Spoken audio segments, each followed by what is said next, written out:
Okay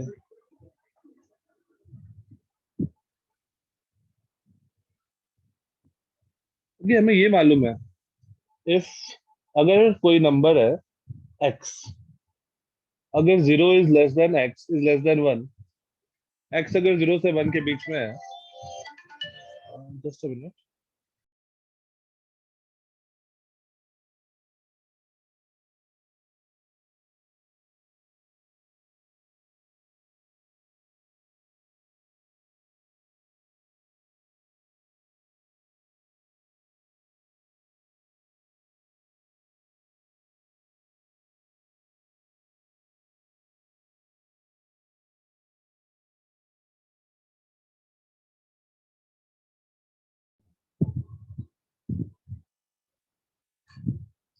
हाँ, अगर red graph for v and blue graph for electric field. Okay, एक ही आया। अच्छा, अगर मेरा x जो है वो 0 से 1 के बीच में होता है, तो हमें पता है, जैसे मान लो लेट से x इज 0.5, तो एक्स स्क्वायर क्या होगा? 0.25। तो अगर x 0 से 1 के बीच में होता है तो x is less than, sorry, x is greater than x square. खुशी इतना इनकंसिस्टेंट, क्या हो गया खुशी?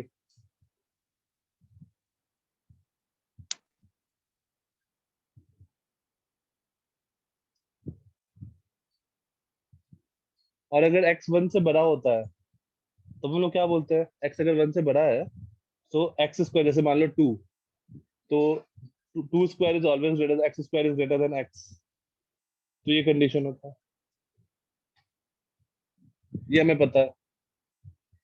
तो इसका यूज करते हैं, जब r मेरा 1 से छोटा होगा, जब r 1 से छोटा होगा, तो कौन सा वैल्यू बड़ा होगा, r या आर स्क्वायर?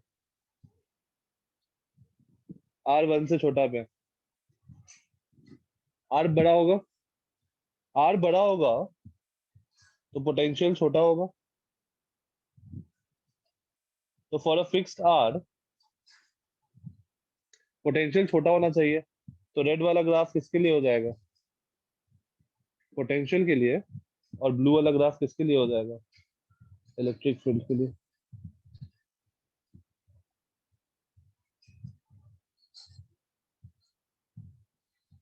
और तुम r ग्रेटर देन 1 पे भी देख सकते हो। अगर r तुम्हारा 1 से बड़ा है, जैसे यहाँ पे, तो r अगर 1 से बड़ा है तो ये क्वांटिटी ज्यादा बड़ा हो जाएगा। तो ज्यादा बड़ा हो जाएगा तो इलेक्ट्रिक फील्ड छोटा हो जाएगा।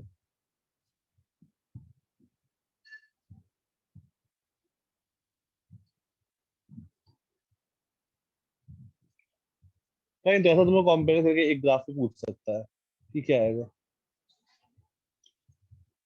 Okay, so this was question 1। एक और क्वेश्चन कहते हैं, फिर आगे चलते हैं। अच्छा, मैंने तुम्हारे ग्रुप पे एक पीडीएफ भेजा है फॉर करंट इलेक्ट्रिसिटी, सबको मिल गया होगा आई थिंक। सबने देखा है?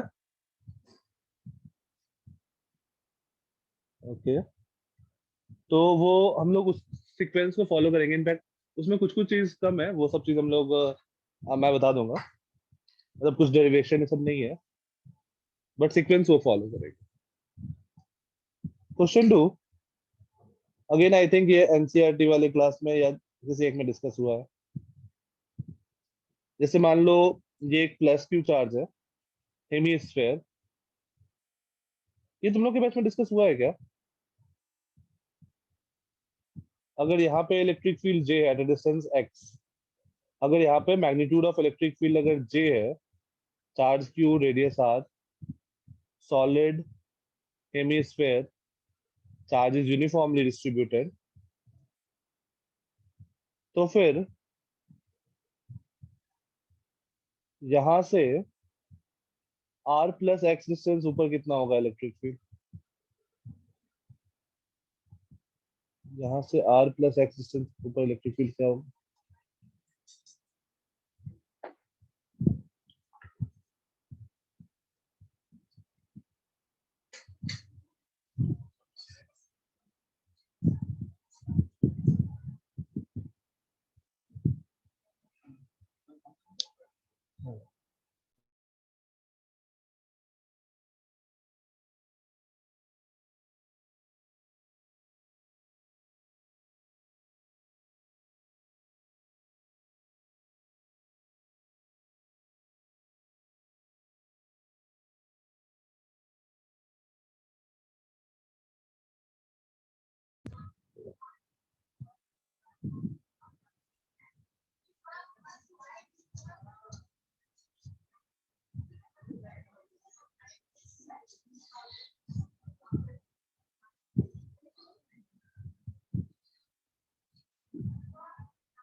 जल्दी से। एक स्टूडेंट कम है, दो कम है।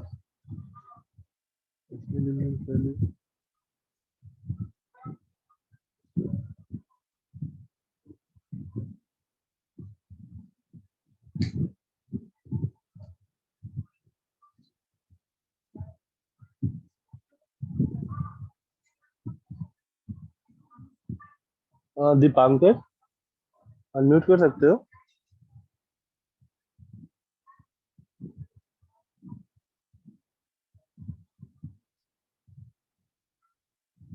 Dipankar, are you new student?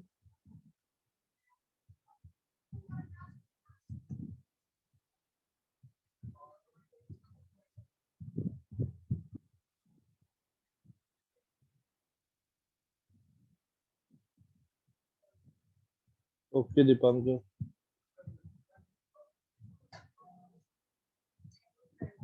Dipankar, हम लोग इलेक्ट्रोस्टैट्स कंप्लीट कर चुके हैं, कैपेसिटर नहीं किए हैं। उससे पहले करंट इलेक्ट्रिसिटी कर रहे हैं, फिर कैपेसिटर करेंगे। एक्चुअली दोनों सेम चैप्टर है, तो करंट इलेक्ट्रिसिटी में एज सच डायरेक्टली इलेक्ट्रोस्टैट्स का बस थोड़ा सा यूज है, तो कोई दिक्कत तुमको नहीं होगा। ओके, कोई ये क्वेश्चन ट्राई करेगा?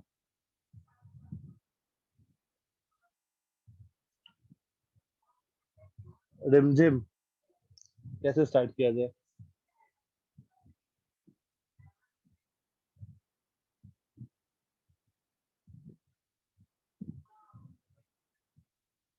रिमझिम अनम्यूट कर सकती हो?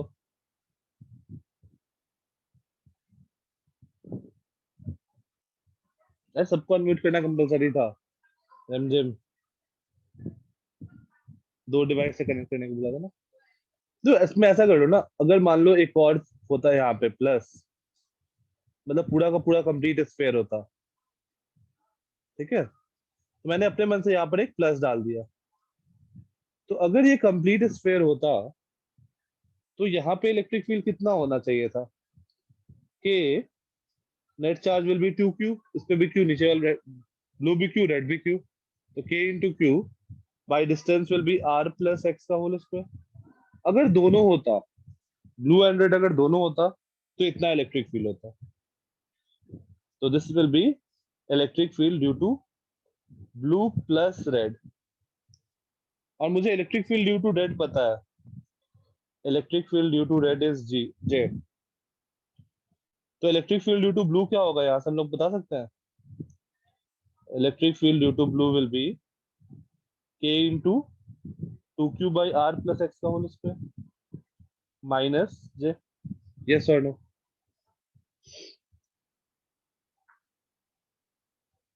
ऐसा हम लोग बोल सकते हैं क्या? Electric field due to blue charge will be total minus due to red charge. तो देखो ब्लू वाले सीन, ब्लू वाला का सीन क्या है? ब्लू वाला ऐसा है, प्लस चार्ज Q, और यहां से R प्लस एक्स डिस्टेंस पे, यहां से R प्लस एक्स डिस्टेंस पे मुझे इलेक्ट्रिक फील्ड पता चल चुका है, that is K 2Q by R plus X का होल स्क्वायर माइनस जे। और और नेक्स्ट वाला जो डायग्राम है देखो, तो सेम ही है क्या? जस्ट अपसाइड डाउन है, तो आंसर क्या होगा? सेम ही आएगा।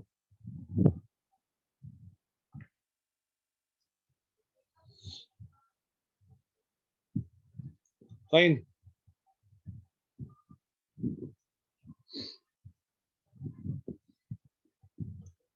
एक बार एनसीईआरटी के थ्रू गो थ्रू कर लेना।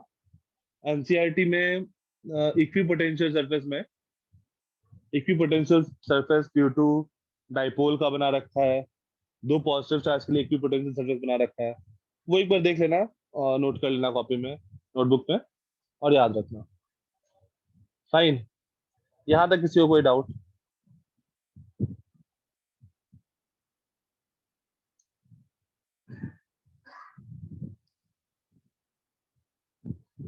ओके ठीक है, फिर हम लोग नेक्स्ट चैप्टर स्टार्ट करते हैं, that is current electricity.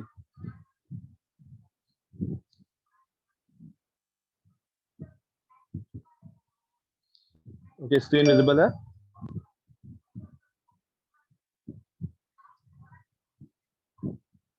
Yes, fine. Okay, so next chapter is current electricity. तो सबसे पहला जो टर्म आता है यहाँ पे, करंट। करंट किसको बोलते हैं? What is current?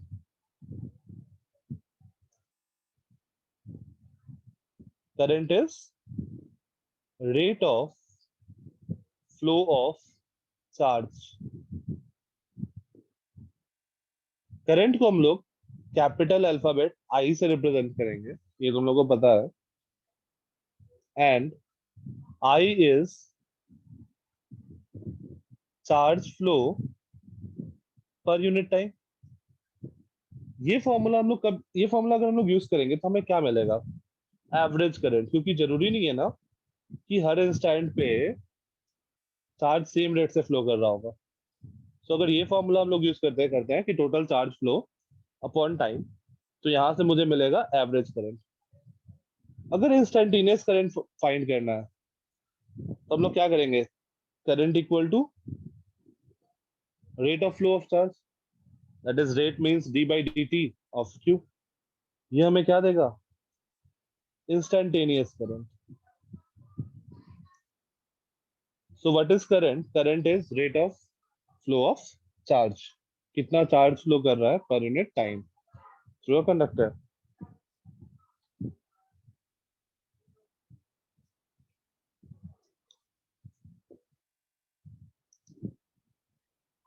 ऐसा unit of current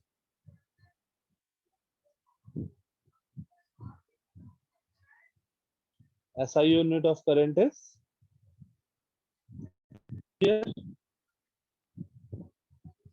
fine. Ampere represented by capital Ampere represented by capital. Okay, is Coulomb a fundamental unit, fundamental quantity or not? Coulomb.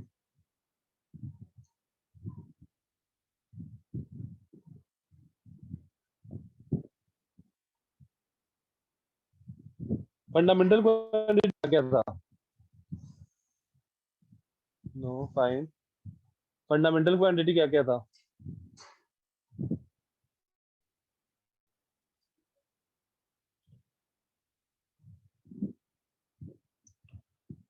Mass, length, time. So अगर चाहो तो एक बार लिख लो fundamental quantities क्या क्या था। Fundamental quantity, mass, length, time, temperature, amount of substance,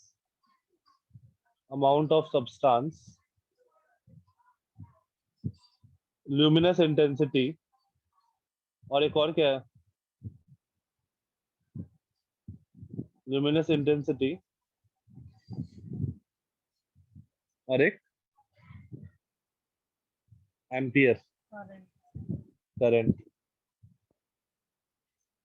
तो ये 7 फंडामेंटल यूनिट है, फंडामेंटल क्वांटिटी।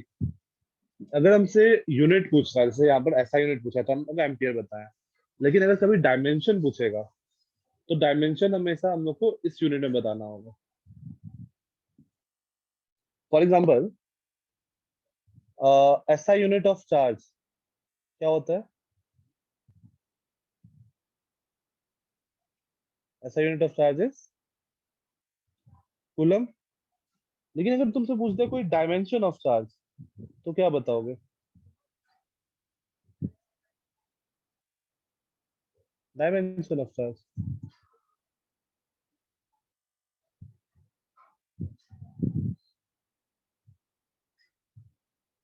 तो चार्ज को हम लोग क्या लिख सकते हैं? Current into time, that is ampere second. तो डायमेंशन हम लोग उसका ए इंटू टी लेंगे, whereas dimension of current is a only, क्योंकि ए ऑलरेडी फंडामेंटल क्वांटिटी। तो ये 7 फंडामेंटल क्वांटिटी है, और इसके अलावा 2 और क्वांटिटी हम लोग बताए देखे हैं जो फंडामेंटल नहीं है बट ऐसे डिफाइन किया गया है। कौन कौन से है?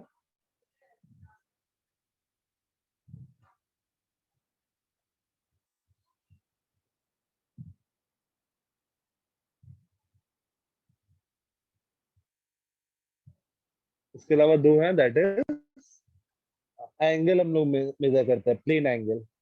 जो थीटा हम लोग मेजर करते हैं ना, प्लेन एंगल और सॉलिड एंगल, वो दो इसके अलावा और फंडामेंटल क्वांटिटी नहीं है, दो अदर क्वांटिटी है, क्योंकि उसको तुम फंडामेंटल क्वांटिटी के फॉर्म में एक्सप्रेस नहीं कर सकते हो।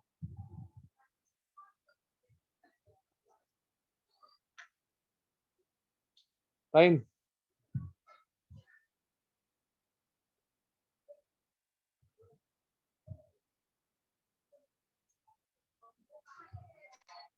क्वेश्चन,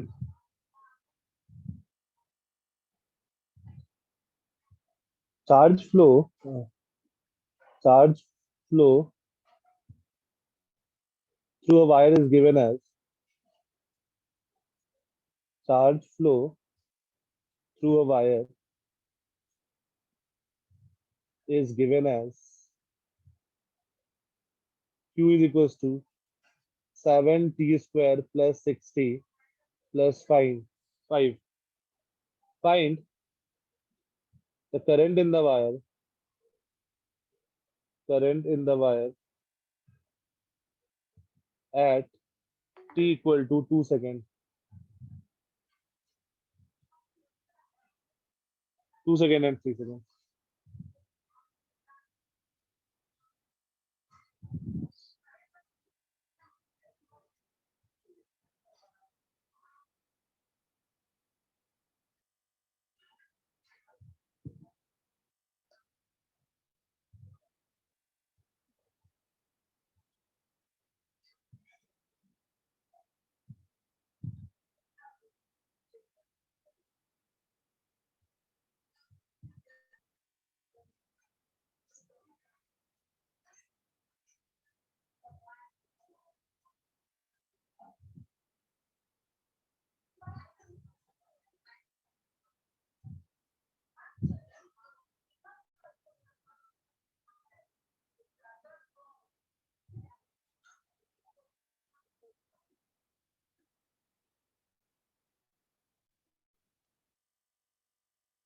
सही है निरंजन, सही है खुशी।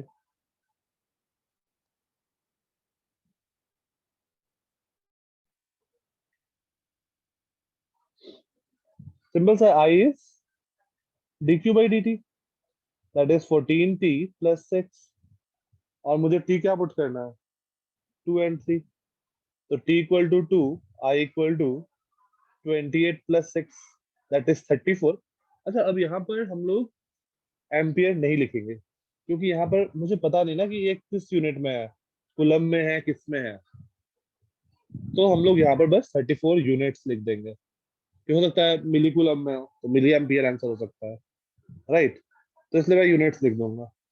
Similarly T equal to 3 put कर दो, I equal to 14 3 42 plus 6, that is 48 units. Fine.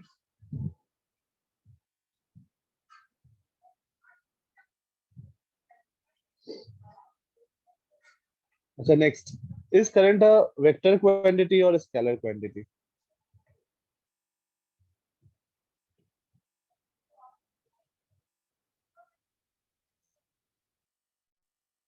Yes, current is vector और स्केलर।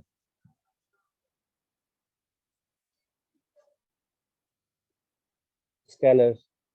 निरंजन का आंसर स्केलर, देवांगी सही है। सो नोट करके लिख लो एक नोट,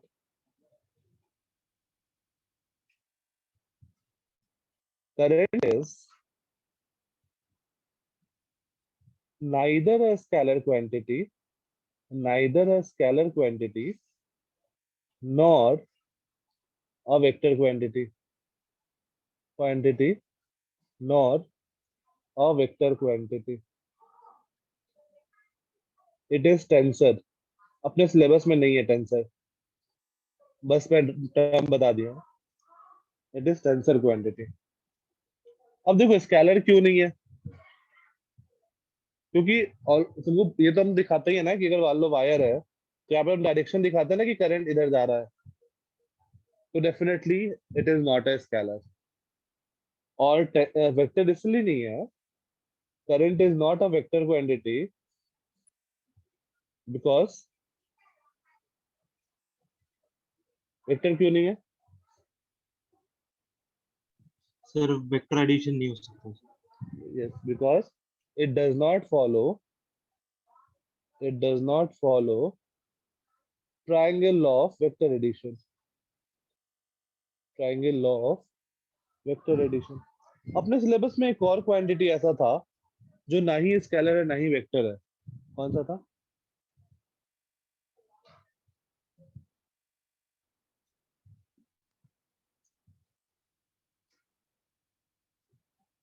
मोमेंट ऑफ इनर्शिया। जो मोमेंट ऑफ इनर्शिया रोटेशन में पढ़े थे ना, वो ना ही स्केलर है ना ही वेक्टर है।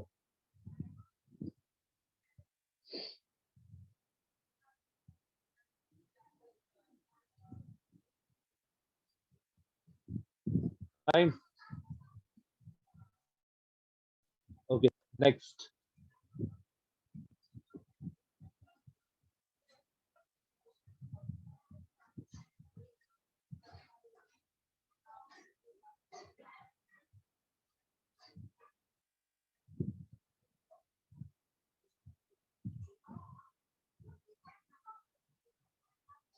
Direction of current.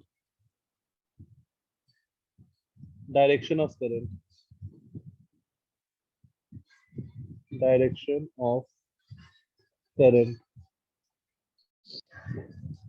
तो अगर मान लो पॉजिटिव चार्ज Q अगर इधर मूव कर रहा है,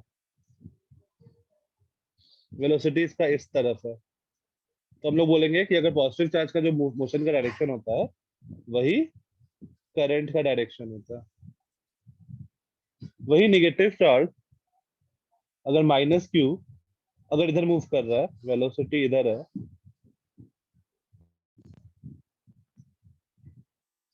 तो इस हम लोग बोलते हैं करंट का डायरेक्शन अपोजिट है। करंट इस डायरेक्शन में। यहाँ पे किसी को कुछ डाउट आ रहा है क्या? एक छोटा सा डाउट आना चाहिए यहाँ पे।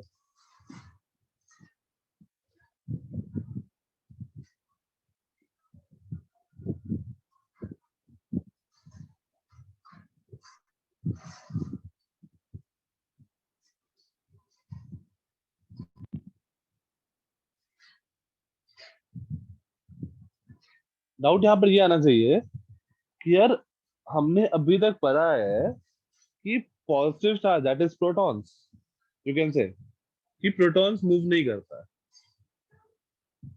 तो फिर हम लोग वेलोसिटी करंट का डायरेक्शन प्रोटॉन के मूवमेंट की डायरेक्शन के तरफ क्यों रिप्रेजेंट कर रहा है? हमें पता है इलेक्ट्रॉन्स मूव करता है, तो ये बात करना ही मतलब कुछ मतलब नहीं कर रहा है। बट एक्चुअली सीन क्या है? Let's say nucleus, helium nucleus that is alpha particle, उसका जो मोशन का डायरेक्शन होगा वही हम लोग बोल सकते हैं कि करंट का डायरेक्शन होगा। एंड जब हमें पहले पता चल गया था करंट इलेक्ट्रिसिटी के बारे में, तो बहुत पहले मतलब लेट्स से 15-16 सेंचुरी के आसपास कभी पता चला, तो उसने बैटरी ऐसा लगाया और ये लेट्स से बल्ब लगाया, ठीक है, और उन्होंने बोल दिया कि करंट का डायरेक्शन हम लोग ये एज्यूम ये है, ऐसा बोल दिया गया करंट का direction from higher potential to lower potential. But actual में क्या हो रहा होगा?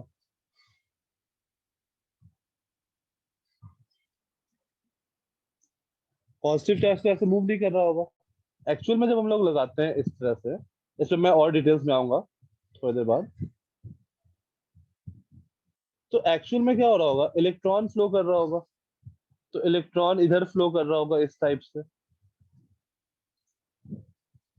तो एक्चुअल में तो यही हो रहा होगा ना, प्रोटॉन तो फ्लो कर नहीं रहा होगा, प्रोटॉन इनसाइड द न्यूक्लियस है, तो एक्चुअल में इलेक्ट्रॉन का मूवमेंट हो रहा होगा। बट जब हम लोग करंट दिखाते हैं तो अपोजिट दिखाते हैं। एनीवन, ऐसा क्यों?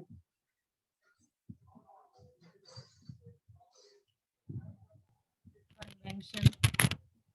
क्या है तुसी? कन्वेंशनली। Convention, right. क्या हुआ कि जब इलेक्ट्रॉन का डिस्कवरी हुआ उससे काफी पहले हमें हमें पता था करंट इलेक्ट्रिसिटी के बारे में। इलेक्ट्रॉन की डिस्कवरी तो आई थिंक 1857 है शायद, उससे काफी पहले से मुझे करंट के बारे में पता था। तो कन्वेंशन में हमने ऐसा कन्वेंशन बना दिया कि it is from higher potential to lower potential. अब जब इलेक्ट्रॉन का डिस्कवरी हुआ, हमें राइट वाला सिचुएशन पता चला कि एक्चुअल में ऐसा नहीं होता है, पॉजिटिव चार्ज नहीं फ्लो करते हैं, इलेक्ट्रॉन अपोजिट डायरेक्शन में फ्लो करता है। तो सारे बुक जितने भी थ्योरी लिखे जा चुके थे, उन सारे को पूरा चेंज करना पड़ता सब कुछ। तो उससे बढ़िया था कि इसको कन्वेंशन बना दिया गया। तो कन्वेंशन बना दिया गया कि हम लोग करंट का direction higher potential to lower potential indicate करेंगे। So by convention, direction of current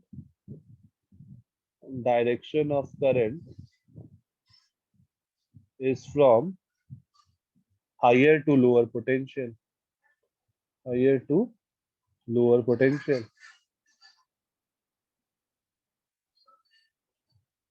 In reality, electron flows from lower to higher potential. Lower, इसको हम लोग इलेक्ट्रोस्टैटिक से बेस पे समझा सकते हैं। श्रीकांत साल्वी गलत बैच में ज्वाइन कर लिया। Shrikant,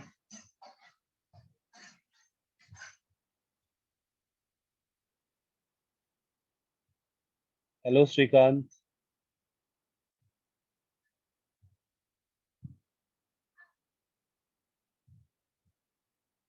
Geeta ma'am, are you there?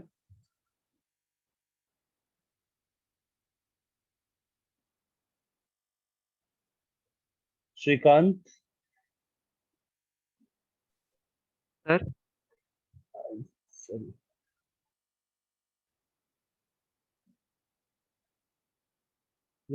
Shrikant, तुमने गलत बैच में ज्वाइन कर लिया, ये मेडिकल बैच है। ओह ठीक है सर, ठीक है, सॉरी।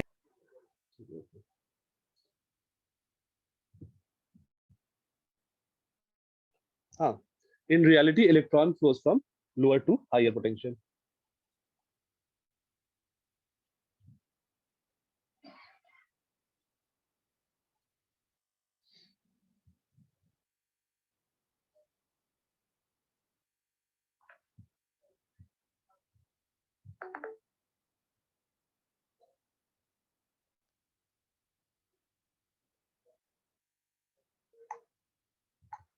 Done?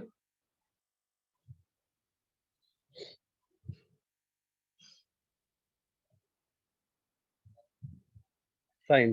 Next. तुम्हें पता चल गया कि I जो है that is neither a scalar nor vector, because it does not follow triangle of vector addition. Direction जो होगा वो पॉजिटिव चार्ज इधर फ्लो करेगा, वो वाला होगा। और उसके बाद हमने डिफाइन कर दिया दैट बाय कन्वेंशन हम लोग हायर पोटेंशियल से लोअर पोटेंशियल पे आएंगे। इस चीज को मैं इलेक्ट्रोस्टैट से यूज करके समझाऊंगा कि इलेक्ट्रॉन्स ऐसे ही क्यों मूव कर रहा है। कोई समझा सकता है क्या यहाँ पे कि इलेक्ट्रॉन्स ऐसे ही क्यों मूव कर रहा है लोअर पोटेंशियल से हायर पोटेंशियल?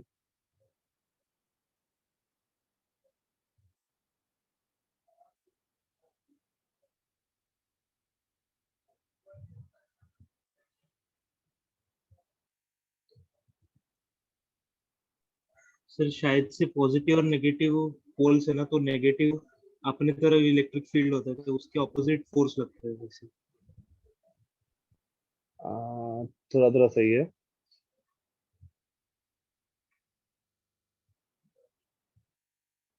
सो बेसिकली जो तुमने बोला है सही है। मतलब अगर ऐसा कुछ है, ये हायर पोटेंशियल है, ये लोअर पोटेंशियल है, वायर है एक, तो हमें पता है कि electric field is always from higher to lower potential.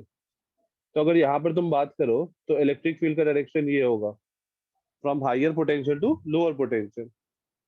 तो अगर हम लोग यहाँ पर किसी इलेक्ट्रॉन पे का बात करें, यहाँ पे लेट्स से इस वायर में इलेक्ट्रॉन है, तो इस इलेक्ट्रॉन पे फोर्स किधर लगेगा? Opposite to the electric field, right? Let's say this is electron, तो इस पर एक इधर पे फोर्स लगेगा अपोजिट टू द इलेक्ट्रिक फील्ड। That's why electron lower potential से हायर पोटेंशियल पे फ्लो करता है।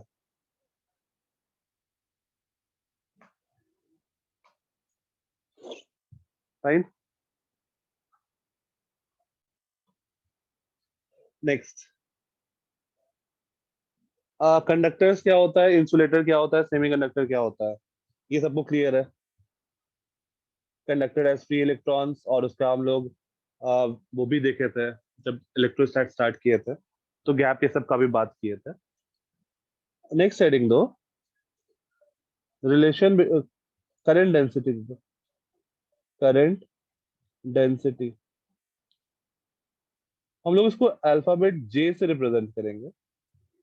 अब यहाँ पर ध्यान देना कि current is neither a scalar nor vector, but current density, it is a vector quantity। Direction में बता रहा हूँ इसका, वेक्टर क्वांटिटी। और इसको हम लोग डिफाइन करते हैं, current density is current per unit area. For example, ये एक वायर है, इसमें करंट आई फ्लो कर रहा है, तो करंट डेंसिटी को हम लोग डिफाइन करते हैं करंट अपॉन एरिया। ये वाला एरिया लेना होगा मुझे, that is pi R square.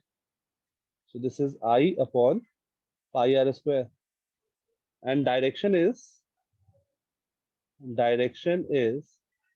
Same as that of current, as that of current।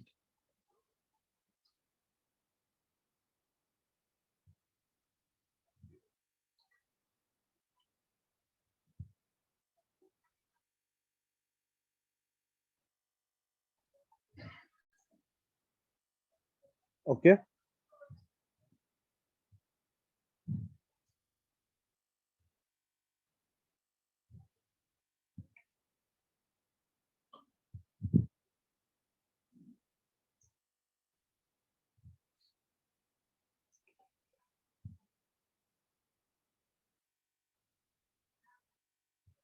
तो अब हमारे पास ऐसा भी सीन हो सकता है ना, करंट डेंसिटी जे समझ में आ गया, that is current point area. अब नॉर्मली एक नॉर्मल वायर है तुम्हारे पास, और उसको तुमने बैटरी से कनेक्ट किया, दो अलग अलग सिचुएशन। अगर मेरे पास वायर है बस, let's say this is wire,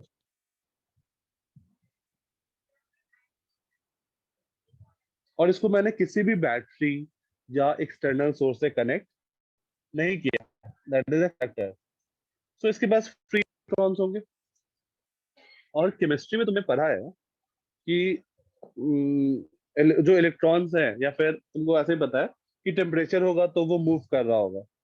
तो रैंडम सा मैं किसी एक इलेक्ट्रॉन के बारे में बात करता हूँ। लेट्स से ये कंडक्टर है, conductor in absence of external field, in absence of external field, तो जो इलेक्ट्रॉन होगा वो रैंडम कहीं भी मूव कर रहा होगा, कहीं से भी कोलाइड कर रहा होगा, कहीं भी रैंडम मोशन होगा उसका, रैंडम मोशन। जहां से स्टार्ट किया वहीं पे अप्रोक्सीमेटली आके एंड किया। So no net movement, no net movement. और अगर मूवमेंट नहीं है, नो नेट मूवमेंट, तो दिस इंप्लाइज नो करंट।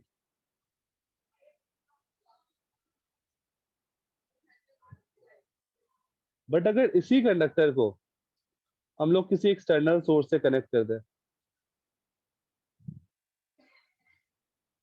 इसी कंडक्टर को मैंने एक एक्सटर्नल सोर्स, लेट्स से एक बैटरी से कनेक्ट कर दिया ऐसा, तो क्या होगा? इधर एक इलेक्ट्रिक फील्ड होगा। Due to this electric field, electrons पे किधर फोर्स लगेगा, लेफ्ट और राइट? लेफ्ट। लेफ्ट। तो देखना ध्यान से, पहले वो जो इलेक्ट्रॉन था वो पिंक पाथ फॉलो कर रहा था। अब उस पर पीछे की तरफ, लेफ्ट की तरफ फोर्स फोर्स लग रहा है। तो पहले जो वो यहाँ तक पहुंचा था, व्हाइट डॉट तक, वो वहां तक नहीं, थोड़ा पहले ही रुक जाएगा। सिमिलरली वो अब यहीं तक पहुंचेगा, क्योंकि उस पर इधर की ओर फोर्स लग रहा है। सिमिलरली वो अब कहीं इधर ही पहुंचेगा, ये थोड़ा और आगे पहुंच जाएगा, ये वाला पॉइंट। फिर थोड़ा और इधर कहीं पहुंच जाएगा, फिर और आगे पहुंच जाएगा, फिर ऐसा, फिर वापस आने में यहीं तक आया। देखो यहाँ से स्टार्ट किया था और यहाँ पहुंच गया in presence of external field. तो इलेक्ट्रॉन मूव किया टुवर्ड्स, मूव करता हुआ दिख रहा है। This one is in presence of external field.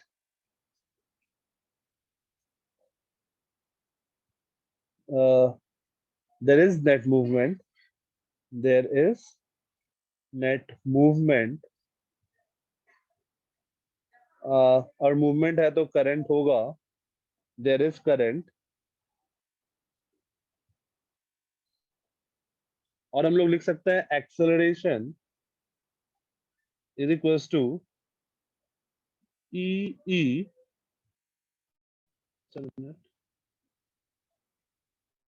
Action will be net force, that is E upon m. अब जो एक्सेलरेशन का डायरेक्शन और इलेक्ट्रिक फील्ड का डायरेक्शन सेम है या अपोजिट है?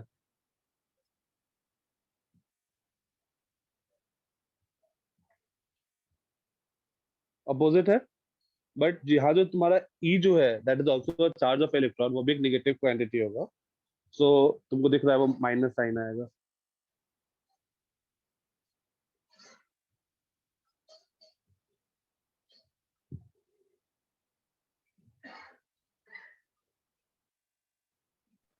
सर वो एक्सेलरेशन वाला नहीं समझा। एक्सेलरेशन क्या होगा Devangi? Force by mass. Yes sir. तो फोर्स बाय मास है तो फोर्स क्या होगा? Force will be Q E. Q E. Sir E और तो ई जो है वो दोनों मतलब इलेक्ट्रॉन वाला ई और इलेक्ट्रिक डेंसिटी दोनों ऑपोजिट है बोला, तो फिर वो वाइट लाइन ऑपोजिट जाना चाहिए ना पिंक लाइन से। हाँ, तो देखो net movement white white line opposite जाना चाहिए मतलब। नहीं, मैं तुमको ऐसा बोल रहा हूँ कि जैसे पहले अगर ये पाथ फॉलो किया है, राइट, पहले अगर ऐसा पाथ फॉलो किया है, जस्ट अ मिनट, पहले अगर ऐसा पाथ फॉलो किया है और एक्सेलरेशन पीछे की तरफ है, राइट, ठीक है, तो मोशन आगे है, एक्सेलरेशन पीछे है, तो ये पूरा का पूरा नहीं जा पाएगा। पहले पहले ये पार्टिकल यहाँ जा रहा था, राइट, पिंक वाला, लेकिन अब ड्यू टू एक्सेलरेशन ये पूरा का पूरा ये पाथ फॉलो नहीं करेगा, ए बी, ये कहाँ पहुंचेगा? ए सी पहुंचेगा, राइट। अभी फील आया? किसका डाउट था? दिवांगी तुम्हारा क्लियर हुआ acceleration e by m? Sir acceleration पीछे कैसे आया? एक्सेलरेशन पीछे क्यों आया? क्योंकि इलेक्ट्रिक फील्ड अगर आगे है तो इलेक्ट्रॉन पे फोर्स किधर लगेगा? Opposite to the field. हाँ सर। तो इलेक्ट्रॉन पे फोर्स किधर लगा? इधर। Force is q e, right. तो जस्ट क्यू की जगह मैंने इलेक्ट्रॉन लिख दिया ई, और force by mass is acceleration, right. Yes sir. ठीक है। अच्छा, और ये वाला पार्ट क्लियर हुआ कि एक्सेलरेशन के कारण वो उतना आगे नहीं जा रहा है, थोड़ा उतना राइट में नहीं जा रहा है, उससे थोड़ा कम ही राइट जाएगा। ये वाला पार्ट भी आई थिंक क्लियर हो गया होगा। किसका डाउट था? Sir I asked. हाँ, ये क्लियर हुआ? Yes sir. Okay, fine. तो हमें एक्सेलरेशन मिल गई क्यू ई बाई एम। अब देखो पहला वाला जो केस था, जब हम लोग का कोई एक्सटर्नल फील्ड नहीं था, तो हम लोग क्या बोलेंगे? एक्सटर्नल फील्ड नहीं है तो velocity, average velocity is 0, net वो कहीं मूव नहीं कर रहा है। बट इस केस में v equal to u plus a tau. आते टाउ पे क्या है, इसको भी चाहो तो u लिख लो। तो ये वाला पार्ट तो 0 है, average velocity due to random motion, और यहाँ से तुम्हारे पास वेलोसिटी का एक्सप्रेशन बन जाएगा ई by M into tau.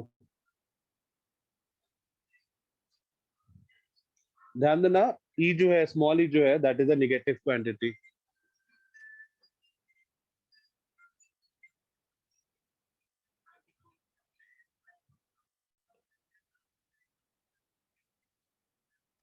and tau is called relaxation time.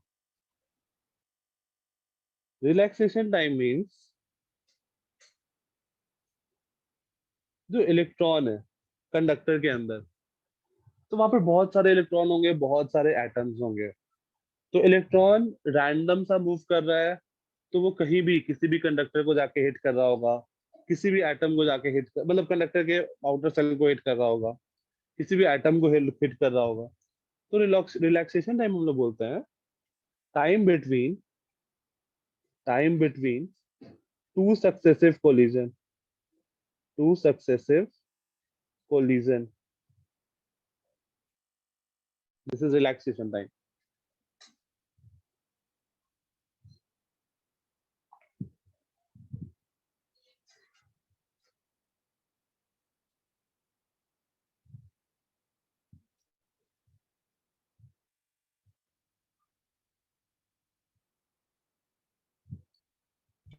Sir ये फॉर्मूला कैसे है?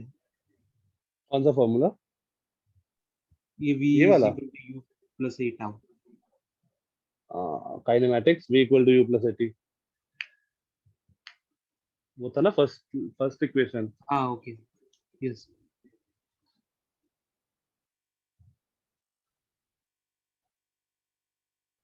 अच्छा, कोई भी चीज को हम लोग ये वाले ब्रैकेट में लिखते हैं, what does this mean? Average. Average और मीन वेलोसिटी, एवरेज और मीन वेलोसिटी।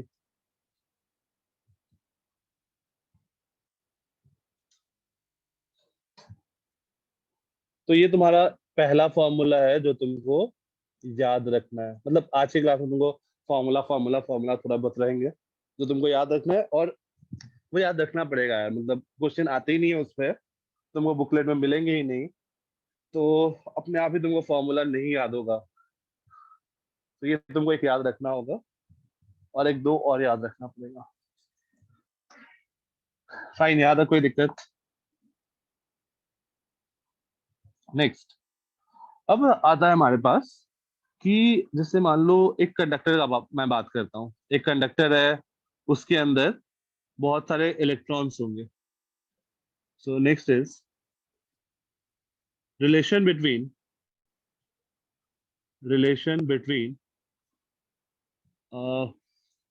इसी को हम लोग एवरेज वेलोसिटी और मीन वेलोसिटी, या फिर हम लोग इसी को कभी कभी ड्रिफ्ट वेलोसिटी भी बोलते हैं। ड्रिफ्ट वेलोसिटी की इलेक्ट्रॉन किस स्पीड से आगे मूव कर रहा है।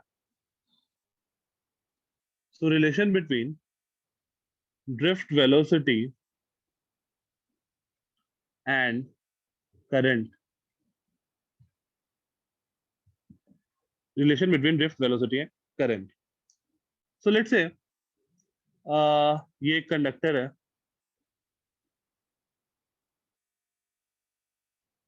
टर्म सब याद रखना क्या क्या डिफाइन करना।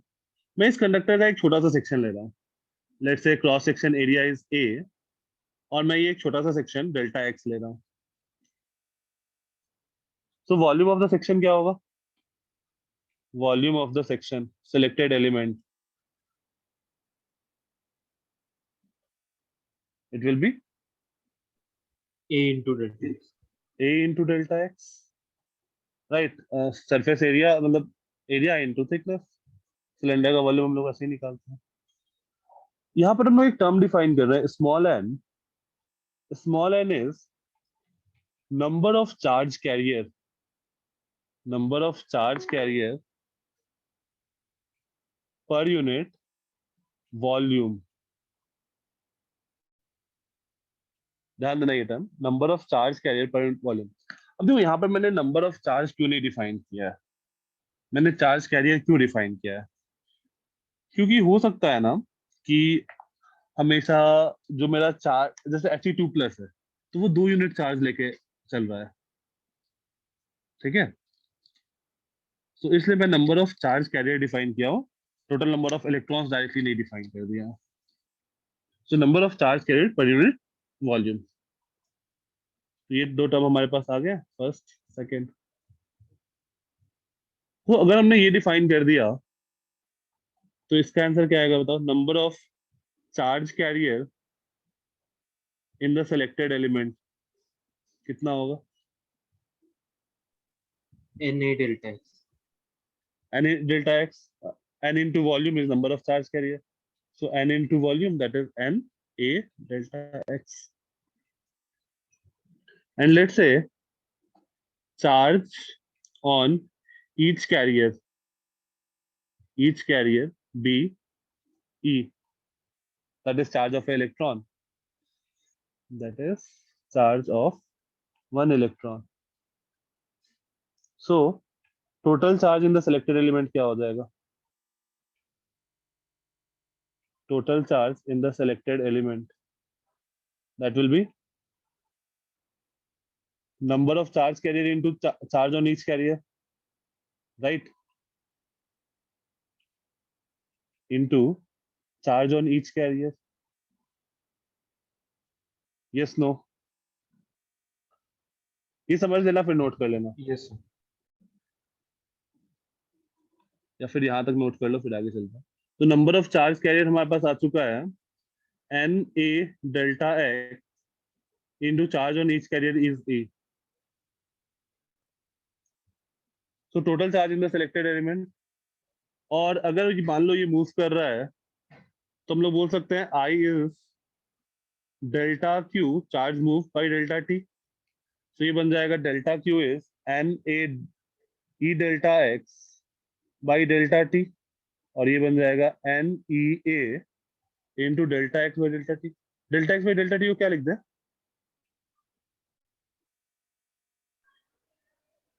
वेलोसिटी।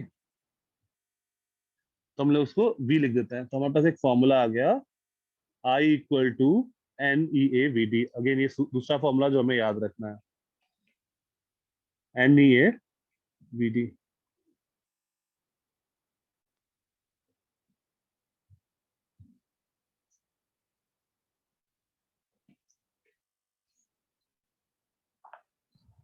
सर इधर n की वैल्यू क्या है? एन की वैल्यूज तुमको दी होगी खुशी, जैसे कॉपर, मतलब अलग अलग मटेरियल होता है ना। लेट्स से कॉपर है तुम्हारे पास या एल्यूमिनियम मेटल है, पे डिपेंडेंट है। वो मेटल पे डिपेंड करेगा, that is number of charge के पर यूनिट वॉल्यूम।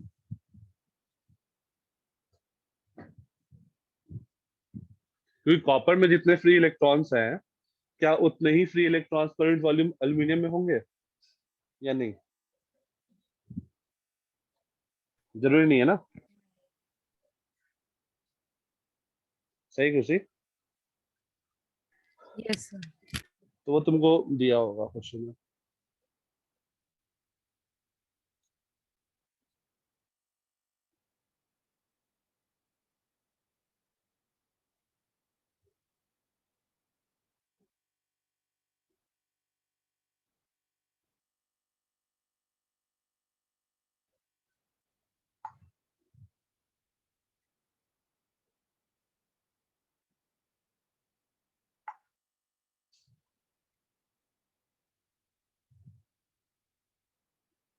डन।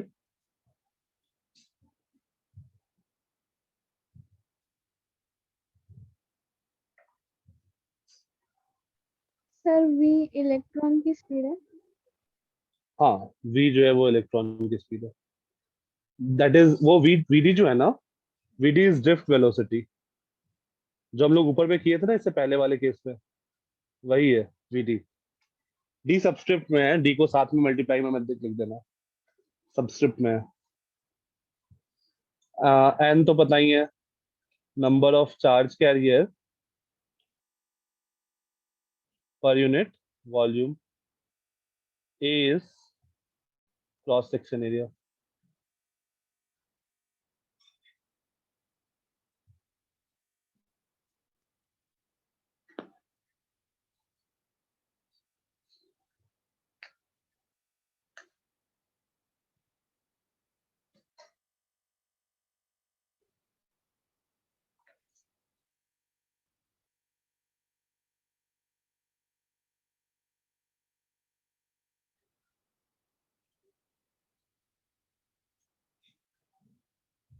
डन।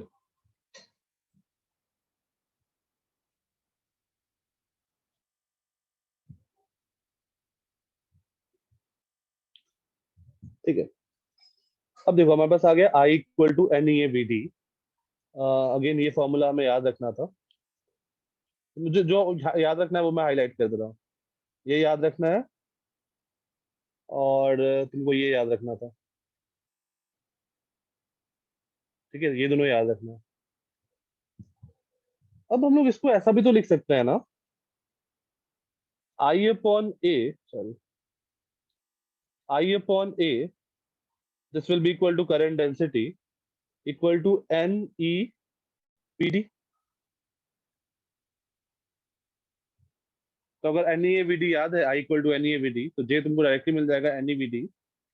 और VD हमारे पास क्या था ऊपर वाले एक्सप्रेशन से? VD बताओ क्या था? EE by M, right, from first. Drift velocity is EE sir by into M tau भी ना। into tau, हाँ, into tau।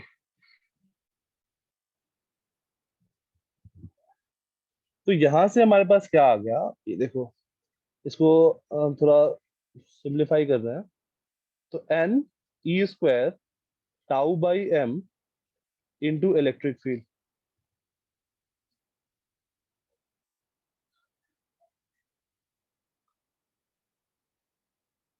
अब जो E² जो होगा वो पॉजिटिव क्वांटिटी बन जाएगा, सो NE² by M into tau, ये एक पॉजिटिव क्वांटिटी है। तो करंट डेंसिटी का डायरेक्शन और इलेक्ट्रिक फील्ड का डायरेक्शन मुझे सेम दिख रहा है। तो मेरे पास एक ये एक्सप्रेशन आ गया, तुमको ये भी याद रखना है।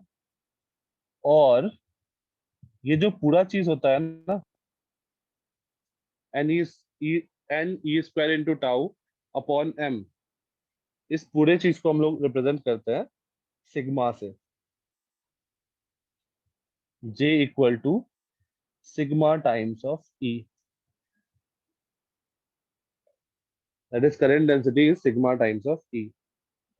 Now what is this sigma? Sigma is NE² into T by M। इसको हम लोग बोलते हैं conductivity of the material.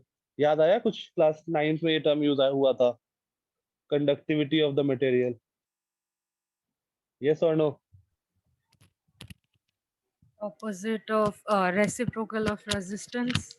Exactly. तो यहाँ पर sigma equal to 1 upon rho, where rho is resistance, नहीं वहां पर resistivity, resistivity of the material, right Khushi? Yes. तो देखो तुम्हारे पास रो का एक्सप्रेशन क्या आ जाएगा यहाँ से, rho is equal to M upon NE² into tau, this is resistivity.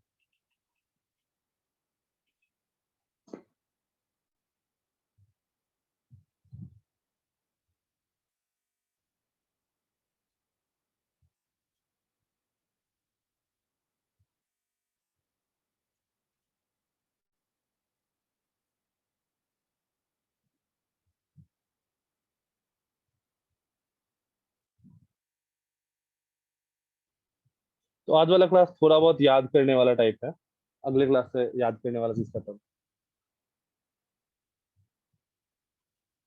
Fine.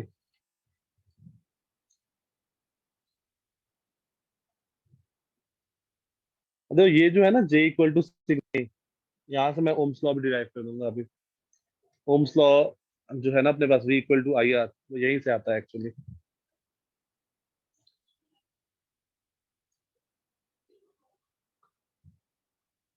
Done. Yes. Next, अब देखो resistivity is M upon NE² into tau. तो अब हम लोग बात करते हैं रेसिस्टिविटी पे। तो नेक्स्ट हेडिंग दे दो, रेसिस्टिविटी, दैट इज रो। तो रेसिस्टिविटी हमें पता है M upon NE² into tau. अच्छा M क्या था? Mass of charge. Mass of charge, तो that is mass of 1 electron, let's say. या फिर मास ऑफ चार्ज ही लिख देते हैं. So that is basically constant for a given conductor. N जो है number of charge carrier per unit volume, वो भी कांस्टेंट है. ई स्क्वायर भी कांस्टेंट है, राइट. तो m upon n e square basically एक कांस्टेंट है. अब देखो, अगर हम लोग टेम्परेचर बढ़ाएंगे तो क्या होगा? टेम्परेचर बढ़ाएंगे तो पार्टिकल को एनर्जी मिल जाएगा, इलेक्ट्रॉन को एनर्जी मिलेगा. Electron will get energy. तुमने पढ़ा है केमिस्ट्री में कि जितना ज्यादा टेम्परेचर होगा उतना ज्यादा एनर्जी होगा. तो टेम्परेचर बढ़ा है तो इलेक्ट्रॉन को एनर्जी मिला. इलेक्ट्रॉन को एनर्जी मिला तो क्या होगा? इलेक्ट्रॉन को एनर्जी मिला तो इलेक्ट्रॉन क्या करेगा? ज्यादा रैंडम मोशन करेगा. तो random motion of electron increases. और अगर रैंडम मोशन इंक्रीज करेगा तो क्या होगा? कोलिजन जल्दी जल्दी होगा, यस और no? Collision will occur rapidly, और this implies tau, that is relaxation time, ये क्या होगा? डिक्रीज। रिलैक्सेशन टाइम डिक्रीज करेगा. और अगर रिलैक्सेशन टाइम डिक्रीज किया तो रेसिस्टिविटी क्या हो गया? Increase. इंक्रीज. तो अब तुमको पूरा फील आ रहा है कि तुमने क्लास 9 में पढ़ा था rho is equals to rho not into 1 plus alpha delta T. Class 9 में पढ़ा था, राइट? अभी तुमको पूरा दिख गया कि क्यों ये इंक्रीज करेगा? सर ये जस्ट अ टी मिनट. और टाउ में क्या? हाँ, tau is relaxation time. Just a minute, मैं नोट करो.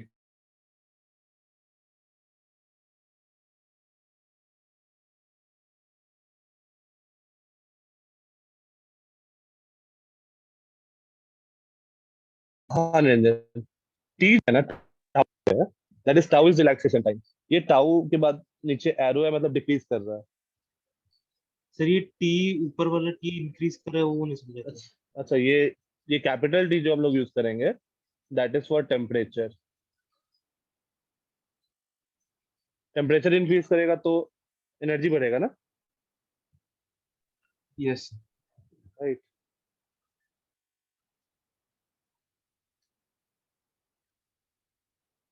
और यहाँ से हमारे पास एक टर्म आता है rho equal to rho not into 1 plus alpha delta T.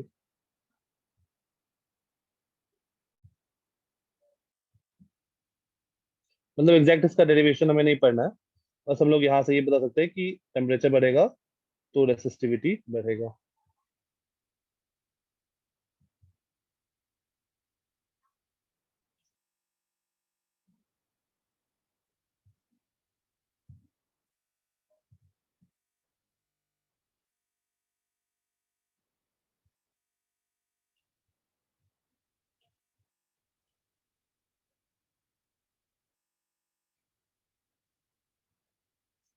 Fine, done.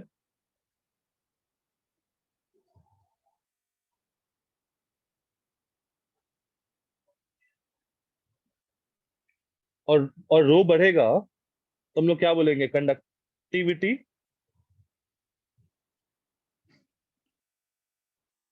Conductivity क्या होगा? डिक्रीज करेगा.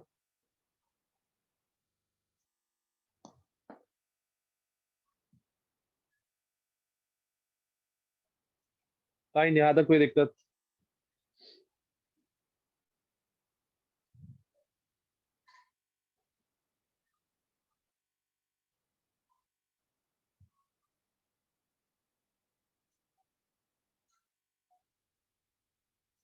सही है. यस। ओके, ठीक है. तो हमारे पास आ गया ये चीज आ गया यहाँ तक. एक टर्म डिफाइन कर लो, दैट इज मोबिलिटी. तो ये स्किप हो जाएगा. मोबिलिटी. मोबिलिटी को हम लोग अल्फाबेट म्यू से रिप्रेजेंट करेंगे. मोबिलिटी को हम लोग डिफाइन करते हैं drift velocity upon electric field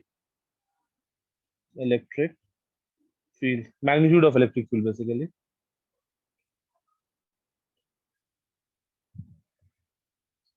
So drift velocity was E by m into tau upon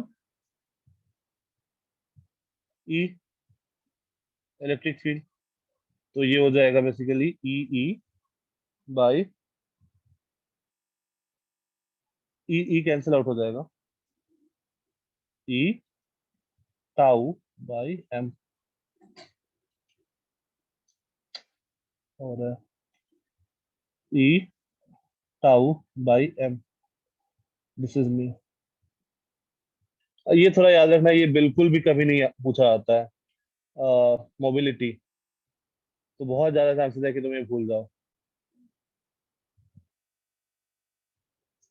और जबकि कुछ भी नहीं है, सिंपल सा फॉर्मूला है बस.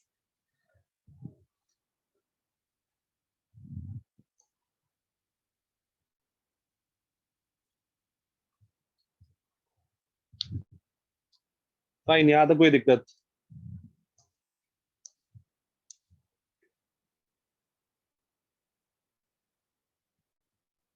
ओके. नेक्स्ट देखो, हमारे पास अभी तक एक्सप्रेशन था J इक्वल टू, जो लास्ट एक्सप्रेशन हमने डिराइव किया, that is J equal to sigma times of E.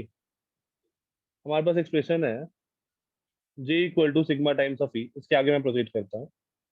Sigma times of E, sigma को मैं लिख सकता हूँ 1/रो टाइम्स ऑफ E. और मुझे पता है R equal to rho L by A. तो रो को मैं लिख सकता हूँ resistance into area upon length. Put कर दो इधर. तो J equal to L upon R A into electric field. और ये जो J है which that is current upon area, current density, that is L upon R A into E. तो यहाँ से ये A कैंसिल आउट हो गया. ये क्या बन गया? E into L.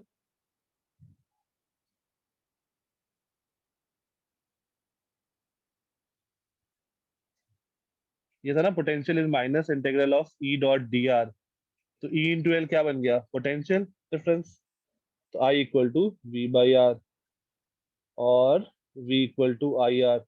This is Ohm's law. तो ये पूरा वन आफ्टर द अदर एक दूसरे से रिलेटेड है, और हमने ओम्स लॉ यहाँ से प्रूफ कर दिया.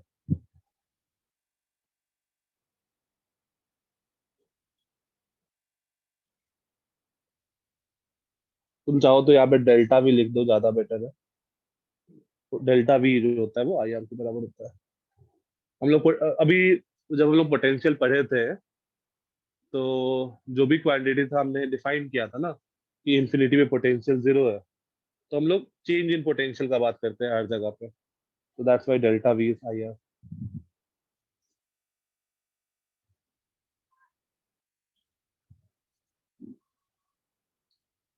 फाइन, किसी को कोई दिक्कत?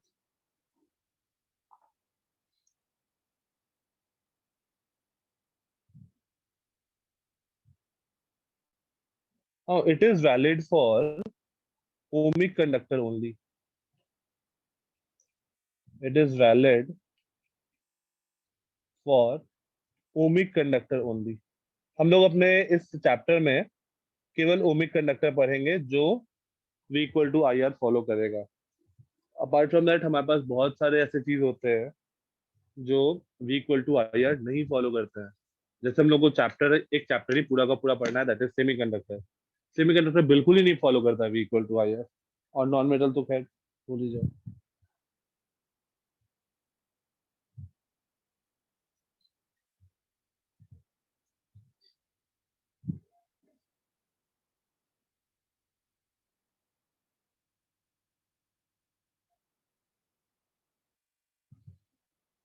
कहीं नहीं आता, कोई दिक्कत किसी को?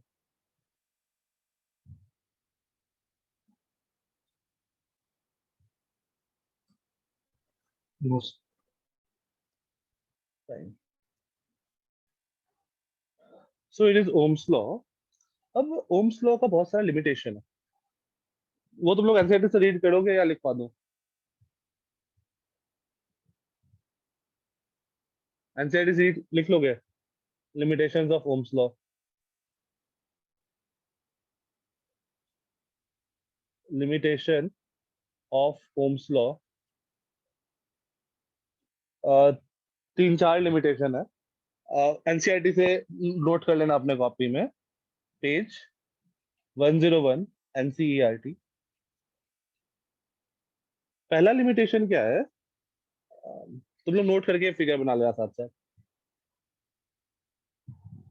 कि जैसे V equal to I R, अगर मैं ऐसा ग्राफ बनाऊं वोल्टेज और करंट का, तो V equal to I R का ग्राफ ऐसा होना चाहिए। बट जो बहुत अच्छे कंडक्टर्स भी होते हैं ना, उनका ग्राफ कुछ ऐसा होता है। तो धीरे धीरे आगे बढ़ते हुए वो perfectly V equal to I R follow नहीं करते हैं। कुछ जो सेमी कंडक्टर्स होते हैं, ये गुड कंडक्टर्स हैं, गुड कंडक्टर, ये approximately V equal to I R follow करते हैं। जो सेमी कंडक्टर होते हैं उनका ग्राफ कुछ ऐसा होता है।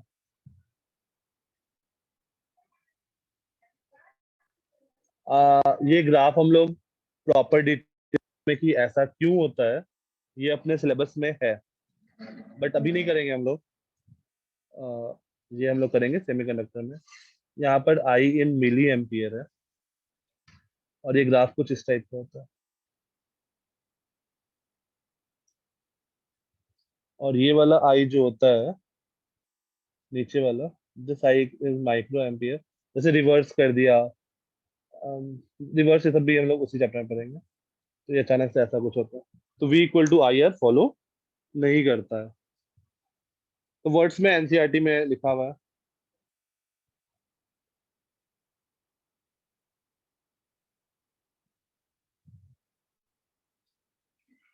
और फिर कुछ मटेरियल होते हैं जिनका ग्राफ ऐसा भी होता है, V वर्सेस I का।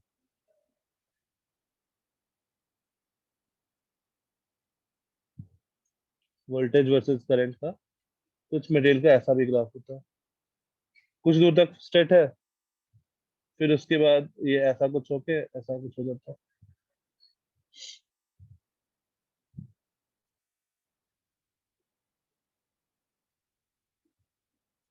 This is for semiconductor. ये पूरा डिटेल्स में हम लोग को पढ़ना है उस चैप्टर में। और ये एक गैलियम आर्सेनाइड एक मटेरियल होता है, उसके लिए ऐसा ग्राफ आता है। अगेन बस ग्राफ याद रखना है और कुछ नहीं। ठीक है, तो तीन तीन लाइन लिखने जितना स्पेस छोड़ दो अगर ग्राफ बना दिए हो तो, और वो तीनों लाइन एनसीईआरटी से लिख देना।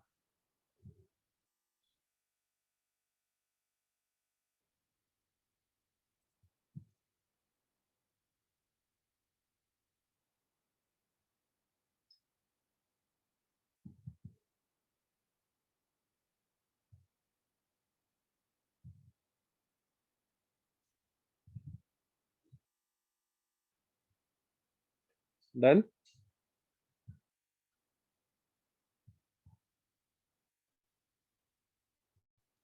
किसी को कोई डाउट नहीं? कोई डाउट है किसी को? सर गैलियम और क्या है? गैलियम आर्सेनाइड, GaAs, आर्सेनिक से ही है, आर्सेनाइड।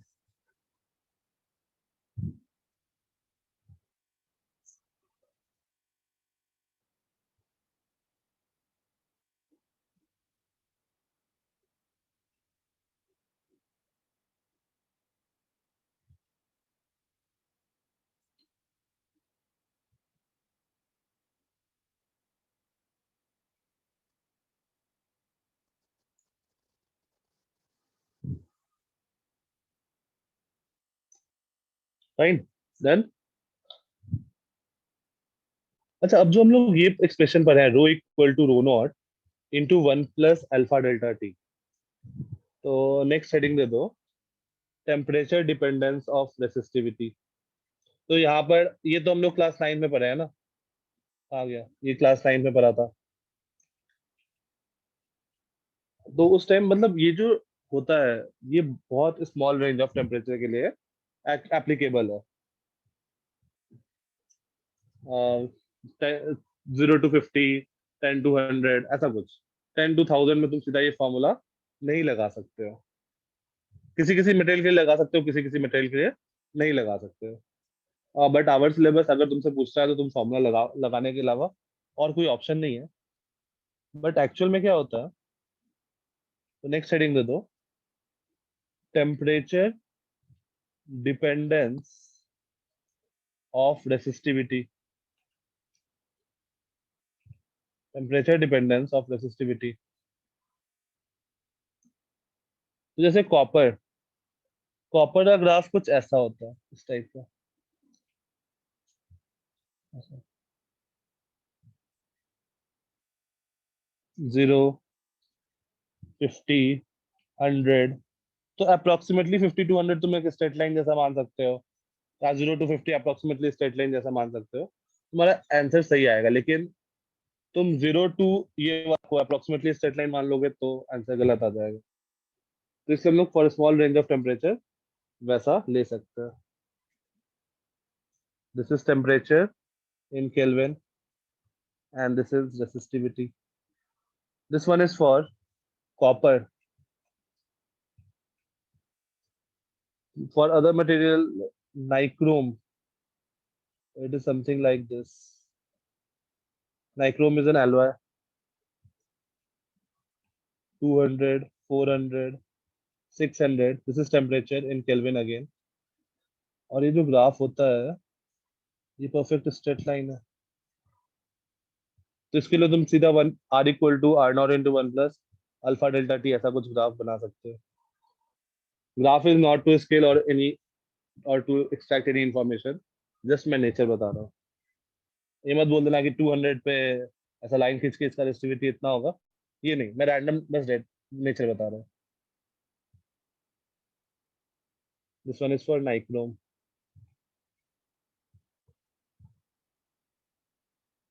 और वही कोई सेमीकंडक्टर होता है, तो मेटल्स का टेम्परेचर बढ़ाते हैं तो क्या होता है, इसका रेसिस्टिविटी बढ़ता है और करंट घटता है। लेकिन सेमीकंडक्टर में क्या होता है, जैसे जैसे तुम टेम्परेचर बढ़ाओगे रेसिस्टिविटी कम होगा और करंट बढ़ेगा। This one is for semiconductor. Semiconductor को अभी हम लोग हाथ नहीं लगा रहे, लास्ट में।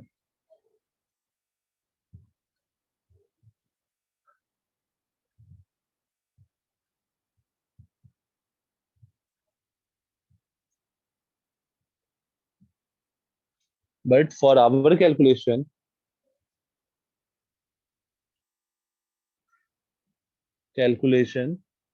we will take rho equal to rho naught into 1 plus alpha delta t for small range of temperature difference. Temperature difference in metals.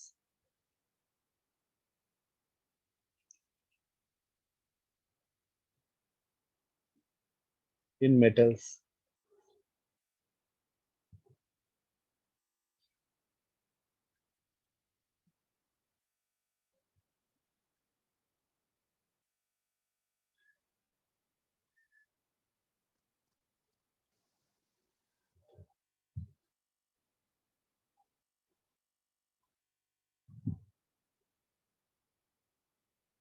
Done?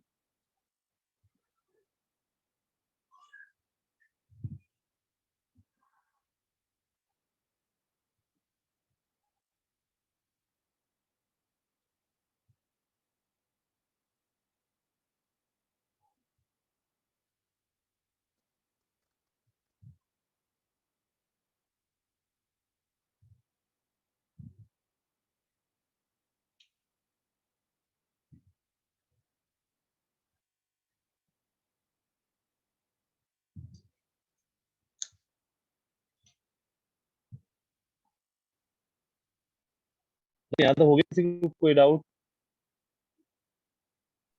Done sir. Next. अच्छा, अब जैसे जैसे हम लोग टेम्परेचर बढ़ाएंगे, तो सीन क्या क्या हुआ है, टेम्परेचर इंक्रीज किए हैं, तो हमें पता है रैंडम मोशन इंक्रीज हुआ और वो सब के कारण रेसिस्टिविटी इंक्रीज हुआ, और R equal to rho L by A. मैं अभी मेटल्स का बात कर रहा हूँ, ठीक है। टेम्परेचर बढ़ा तो रेसिस्टिविटी बढ़ा, रेसिस्टिविटी बढ़ा तो रेसिस्टेंस बढ़ा, और मुझे पता है I equal to delta V by R. Resistance बढ़ा तो करंट घटा। तो मेटल्स में टेम्परेचर बढ़ाएंगे तो करंट क्या होगा, डिक्रीज करेगा।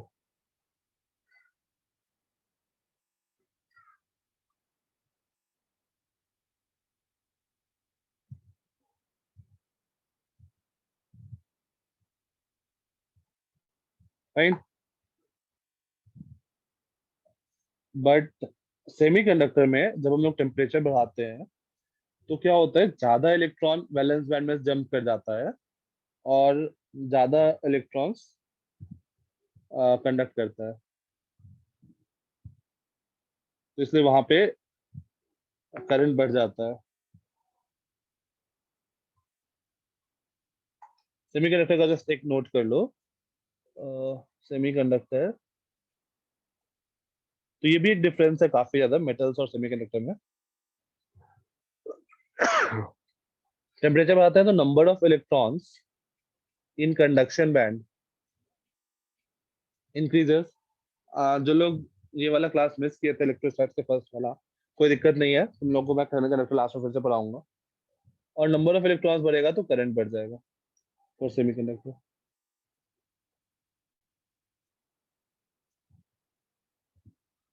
फाइन।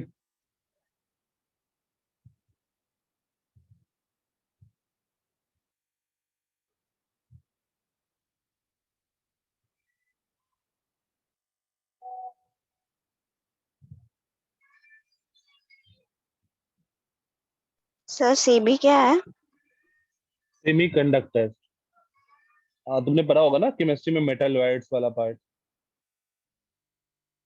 सिलिकॉन क्या है, silicon is a semiconductor, right. Silicon, germanium, group 14 elements basically, periodic table के जो ग्रुप 14 एलिमेंट्स है।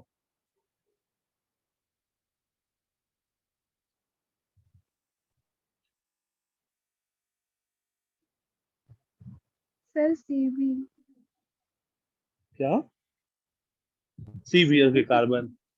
कार्बन को जनरली, कार्बन का क्या होता है ना, कार्बन को हम लोग नहीं बोल देते हैं, मेटल आयड वाले में नहीं बोलते, क्योंकि कार्बन टेट्रावैलेंट बॉन्ड बनाता है, कैटिनेशन प्रॉपर्टी से करता है, बहुत कुछ करता है कार्बन। तो केमिस्ट्री वाले लोग जो बोले वो वही मान लेना। फिजिक्स में हम लोग सेमीकंडक्टर में बस सिलिकॉन जर्मेनियम को लेंगे, कार्बन का नहीं बनाएंगे हम लोग, ठीक है। कार्बन जनरली नॉन मेटल जैसा बिहेव करता है बहुत सारे जगह। ओके, अब वापस आते हैं रेसिस्टेंस का। सो रेसिस्टेंस, कुछ क्वेश्चन जो क्लास 9th में किए थे वो वापस रिपीट कर लो। Resistance R is rho L by A. So एक सिंपल सा क्वेश्चन, क्वेश्चन वन। मान लो एक वायर है, इसका रेसिस्टिविटी रो है, रेडियस आर है, लेंथ एल है। लेट्स से इसका रेसिस्टेंस आर वन आया। एक दूसरा वायर है, इसका रेसिस्टिविटी 4 रो है, लेंथ 2 एल है, और रेडियस आर बाई 2 है। इसका रेसिस्टिविटी आर टू आया। तो find R one by R two.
क्योंकि सब लोगों ने वो पार्ट पढ़ा है।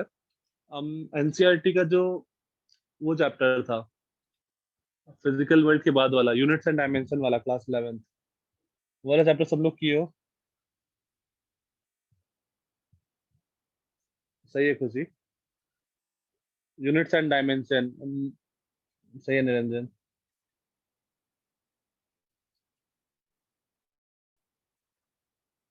या नहीं हुआ है वो पार्ट? मतलब मैंने तो नहीं कराया। एनसीईआरटी वाला में हुआ है, जो लोग इंटीग्रेटेड में हो उनका हुआ है। स्टेट बोर्ड वाले में भी इंटीग्रेटेड में हुआ है, मेडिकल बैच में नहीं हुआ है। कितने लोग नहीं किए वो वाला चैप्टर? एक बार हैंड रेस करना।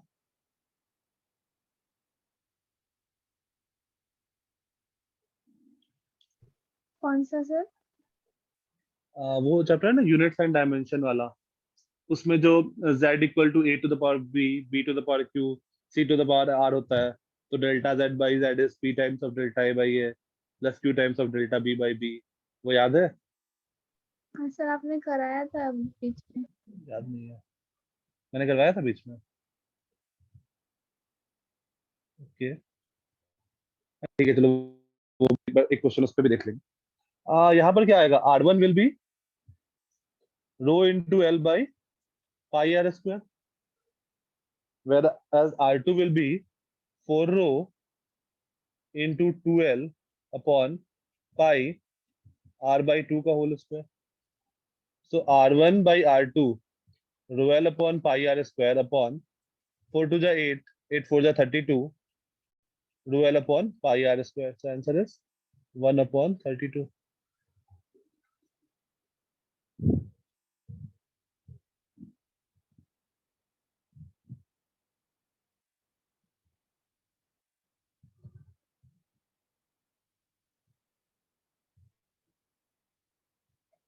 Fine. Question 2. मेरे पास एक वायर है, क्वेश्चन 2 ध्यान से सुनना। मेरे पास एक वायर है, इसका रेडियस है r। इसको मैंने स्ट्रेच किया, मान लो इसका लेंथ है l। मैंने इसको स्ट्रेच किया, दोनों एंड से पकड़ के खींचा, और खींच करके इसका लेंथ बना दिया 4l। अगर इसका रेजिस्टेंस r1 था या फिर इसका रेजिस्टेंस r था, तो इसका रेजिस्टेंस कितना होगा?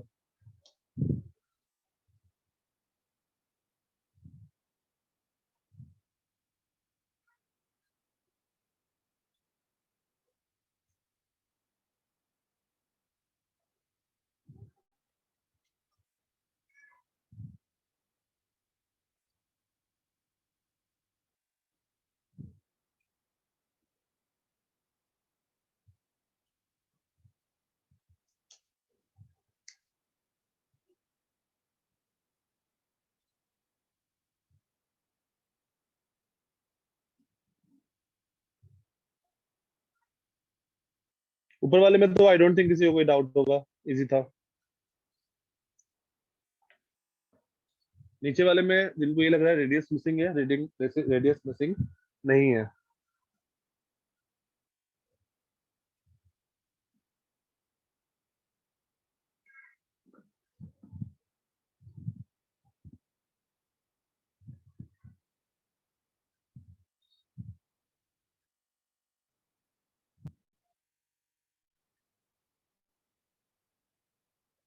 ओके सही है खुशी।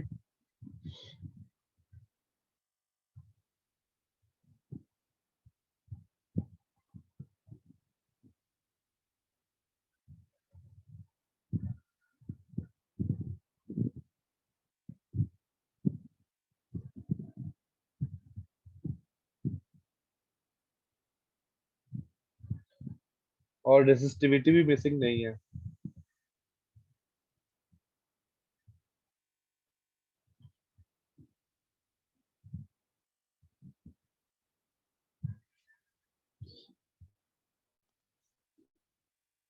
और किसी का आंसर? सही है देवांगी। नहीं देखो, मटेरियल तो वही रहेगा ना, मटेरियल तो चेंज करेगा नहीं। तो अगर इसका डेंसिटी रो था तो इसका भी डेंसिटी रो ही होगा।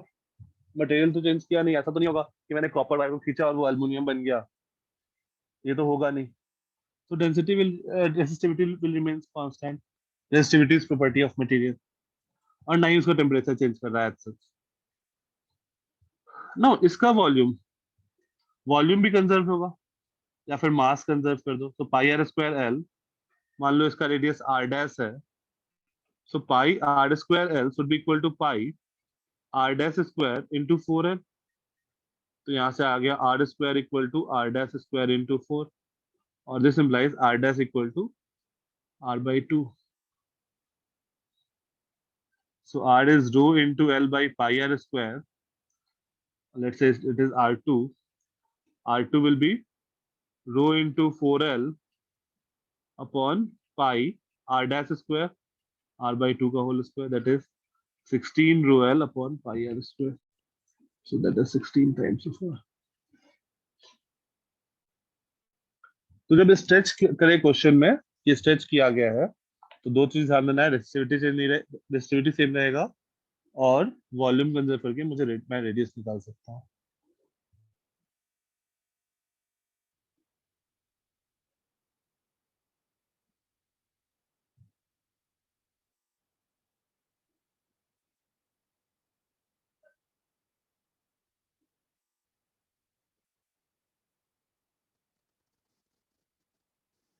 फाइन, कोई दिक्कत?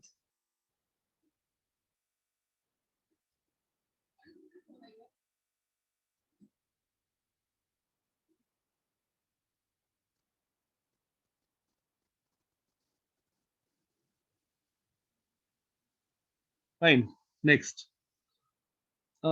जस्ट ब्रीफ, और फिर उस पर एक क्वेश्चन करता है नोट।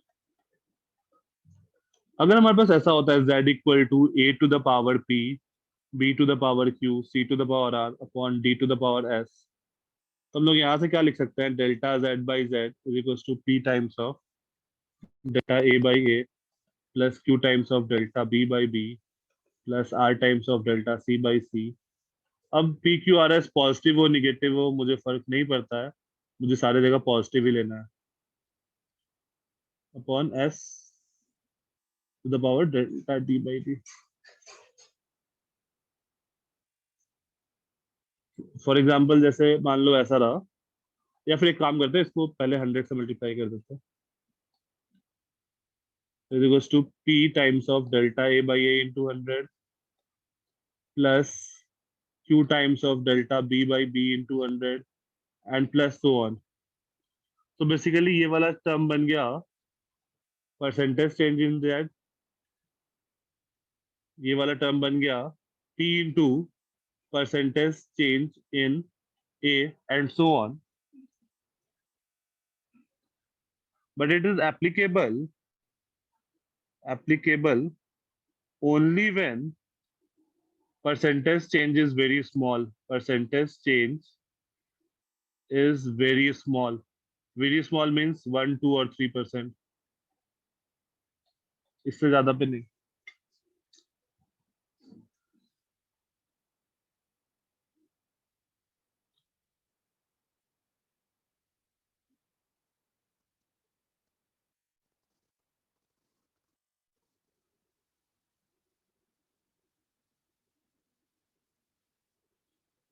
एक इस पे क्वेश्चन करो, फिर यही बेस्ड मैं करंट पे एक क्वेश्चन कराता हूँ। जैसे मान लो z equal to a to the power half b upon c to the power 1/3। Percentage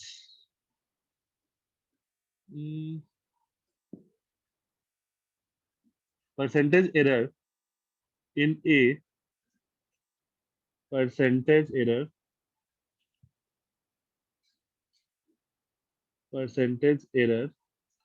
in A is 2%, B is 1%, and C is 3%. Find percentage error in measuring Z. Find percentage error in measuring Z.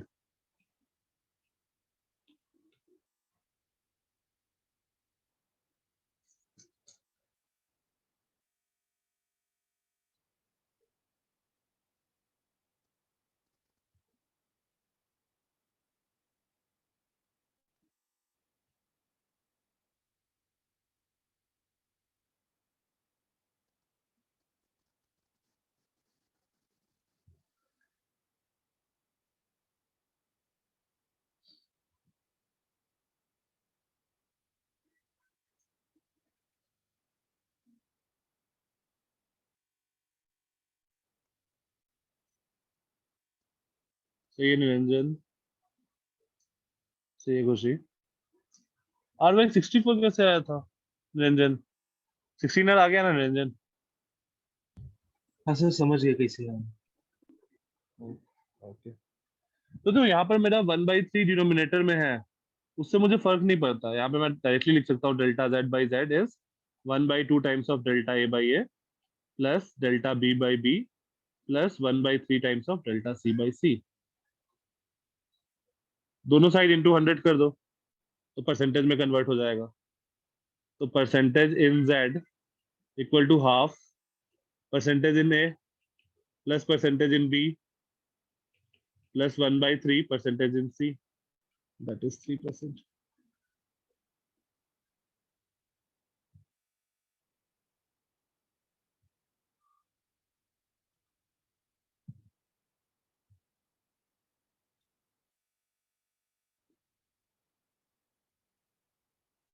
Fine. Question, किसी को इसमें doubt है तो बता दो।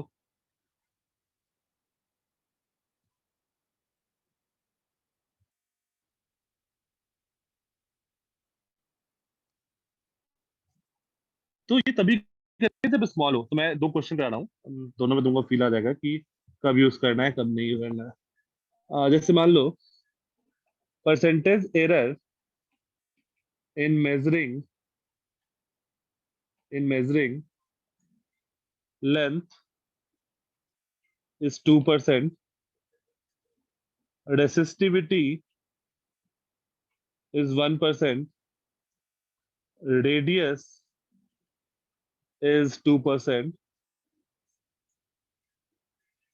and potential difference applied is 3%. Find percentage error in calculating current.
Then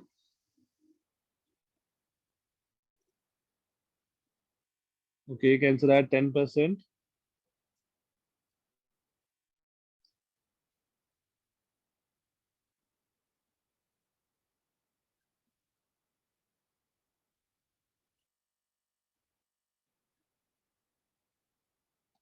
हमें पता है delta V equal to I R, और that is I into rho L by A. तो आई को मैं लिख सकता हूँ V A upon rho L. आगे प्रोसीड करो। Delta I by I equal to delta V by V plus delta A by A plus delta rho by rho plus delta L by L. एक काम करते हैं, A को ऐसा लिख दो V into pi R square by rho L, क्योंकि मुझे रेडियस दिया है, एरिया नहीं दिया है। तो ये बन जाएगा twice of delta R by R. Pi तो कांस्टेंट है, पाई को छोड़ दो। तो डेल्टा वी, अब दोनों साइड 100 से मल्टीप्लाई कर दो। तो percentage in I equal to delta V का है 3, twice of radius that is 4 plus rho 1 plus length 2 that is 10%।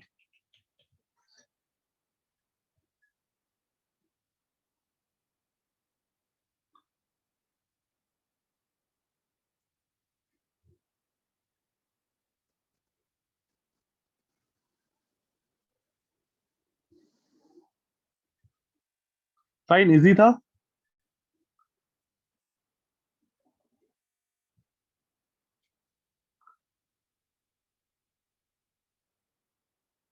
लेकिन अगर मान लो ऐसा कुछ सिचुएशन बना, लेट्स से ऐसा क्वेश्चन दिया है, question percentage error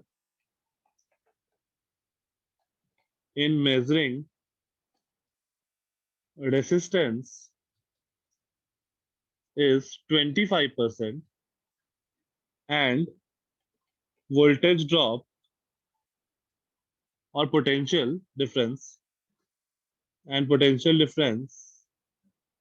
is measured accurately, is measured accurately. Find the percentage error in calculating current. तो 25% पे हम लोग ये फॉर्मूला नहीं लगा पाएंगे।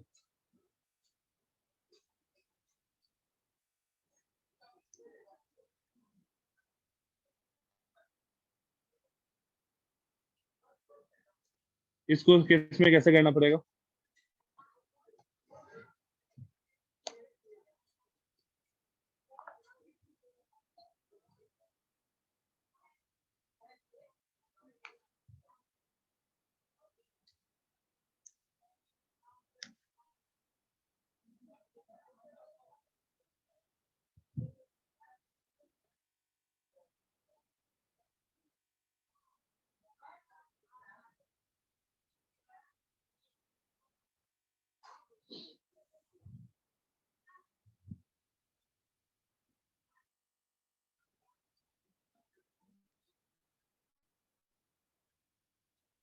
तो इस तरह को हम लोग कैसे प्रोसीड करेंगे कि हमें क्या पता है, calculating current I equals to V by R, I equals to V by R।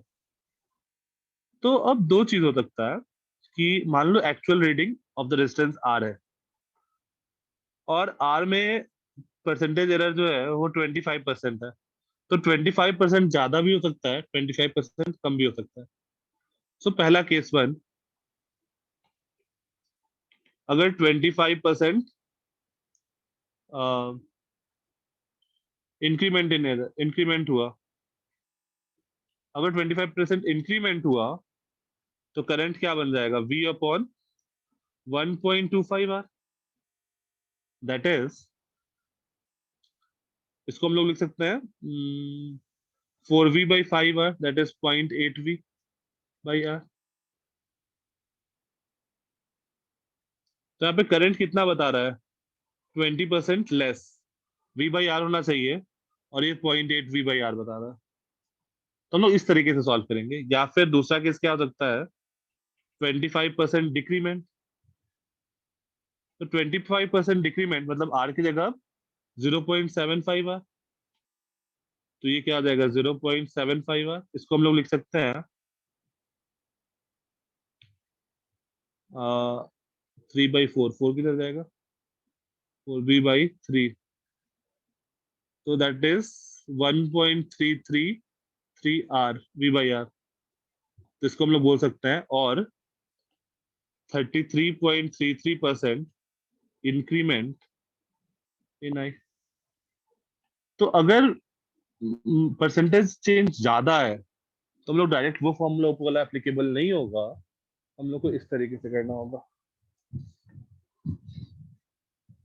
और केवल यही नहीं, जहां पर भी तुमसे ऐसा कुछ क्वेश्चन पूछ रहा है कि परसेंटेज एरर ये है तो क्या होगा, मैं हर बार यही काम करूंगा।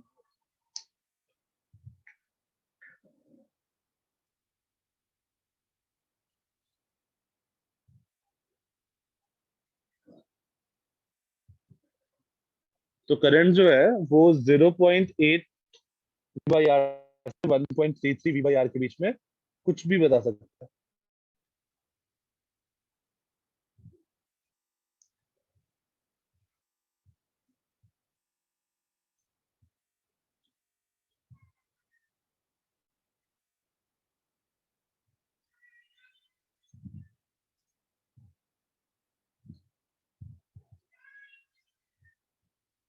डन।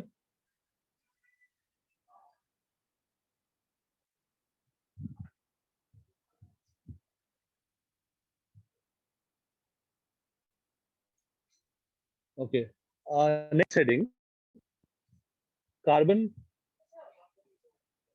सब कुछ समझ में आ रहा है ना? एक और टॉपिक कर ले, या कोई ऐसा पार्ट जो नहीं समझ में आया हो?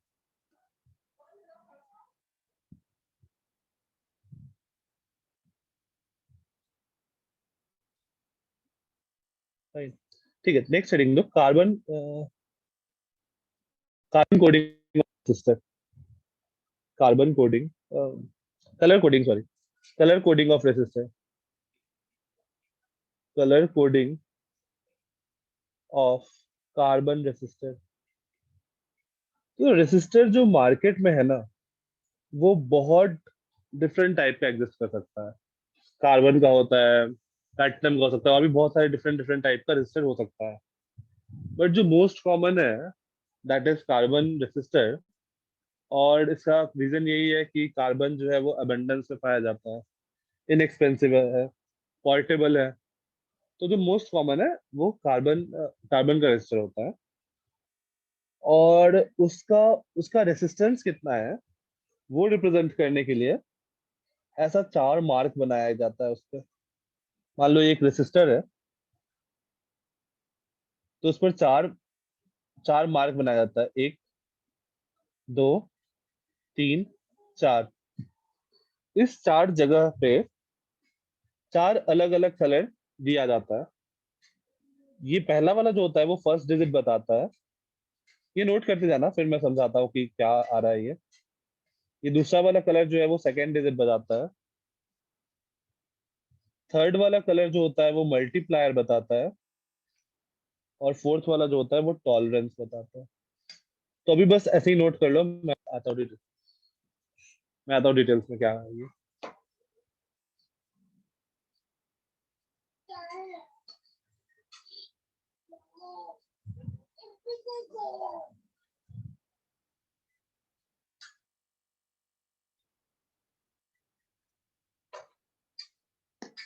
Just a minute.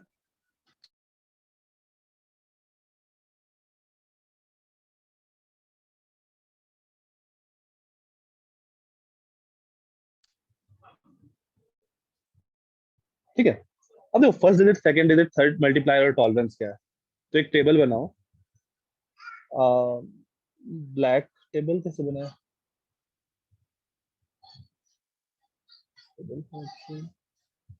नहीं, ठीक है, एक टेबल बनाओ। Colour, digit, multiplier, tolerance.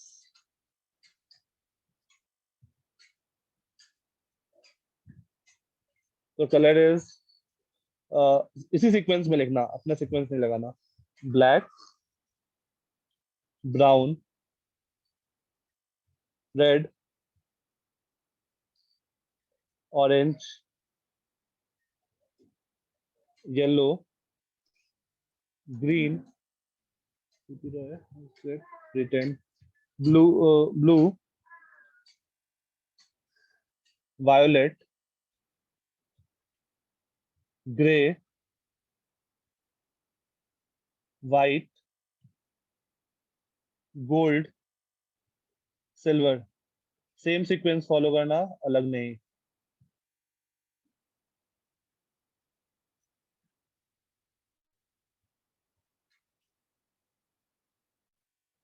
Digit में ब्लैक के सामने 0, 1, 2, 3, 4, 5, 6, 7, 8, 9।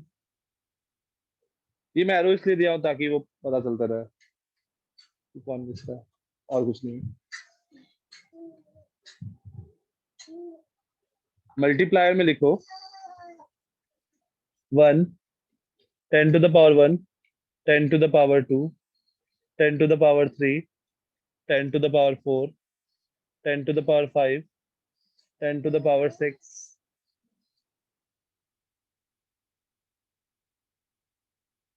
10 to the power 7, 10 to the power 8, 10 to the power 9, 0.1, 0.01। Silver के बाद एक और कलर है, सिल्वर के बाद एक और कलर है, दैट इज नो कलर। ये नेक्स्ट क्लास में ये चार्ट याद हो जाएगा, मतलब कलर का सीक्वेंस।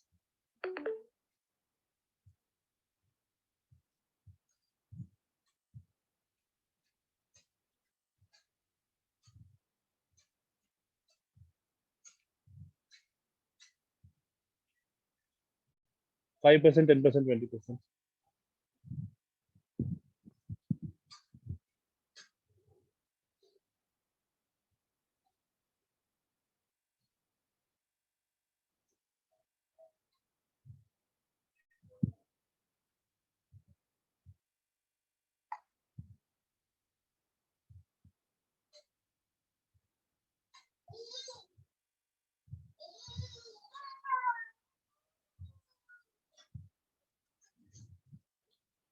ब्लैक के लिए टॉलरेंस का कोई वैल्यू नहीं है, ब्लैक, ब्राउन, रेड, ऑरेंज, ये सब के लिए कोई वैल्यू नहीं है टॉलरेंस का।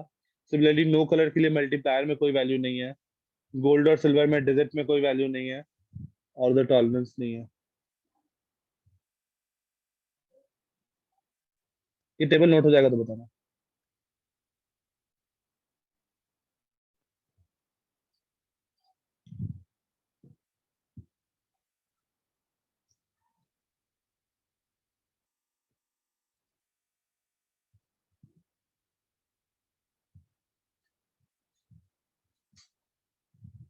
मतलब ये जो कलर का सीक्वेंस है वो याद रखने का तुम अपना भी तो कोई तरीका लगा सकते हो। जनरल जो मोस्ट कॉमन तरीका है वो ये है, B B Roy,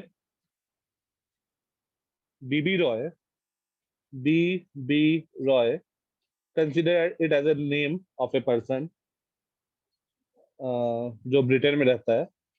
so B B Roy as a great, B B Roy in great Britain, in great Britain, BRI, B B Roy in great Britain has very good wife। तुम कुछ और याद कर सकते हो जो तुमको मतलब, वेरी गुड वाइफ। और अगर 0 1 2 3 4 5 6 7 8 9 पता चल गया तो मल्टीप्लायर तो अपने आप ही पता चल जाएगा, राइट। और बाकी जो डेटा है वो तुम याद कर सकते हो। अगर ना थोड़ा बहुत यहाँ पर कंफ्यूजन रहेगा कि बी में पहले ब्लैक आएगा ज्यादा वाला, फिर यहाँ जी में कंफ्यूजन होगा तो वाइट, वाइट के साथ ग्रे आएगा, थोड़ा सेडेड पेंट वाला फील, ऐसा कुछ करके तुम और या कुछ अपना बना सकते हो।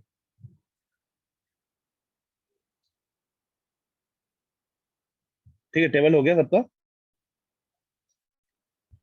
यस। ठीक है, तो अब जो मेरा रेसिस्टर होता है ना उस पे 4 कलर मार्क है, फर्स्ट, सेकेंड, थर्ड, फोर्थ। तो लेट से मैं इसको कॉपी कर रहा हूँ, ये रेसिस्टर है, इसका कुछ कलर कोड कर रखा होगा।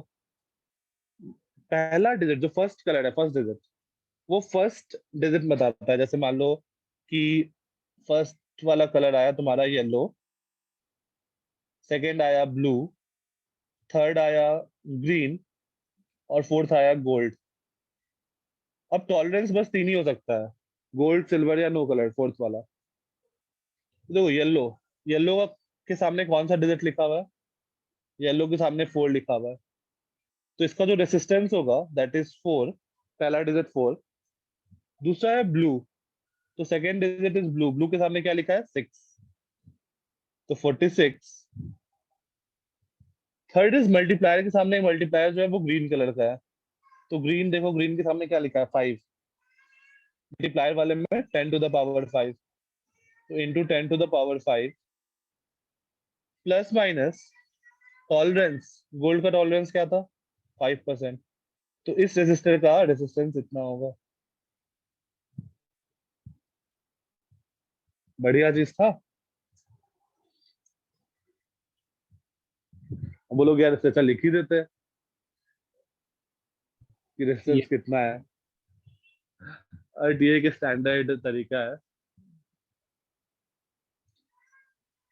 नोटेशन करने का, ये अपने सिलेबस में है, याद रखना, एनसीईआरटी में भी है।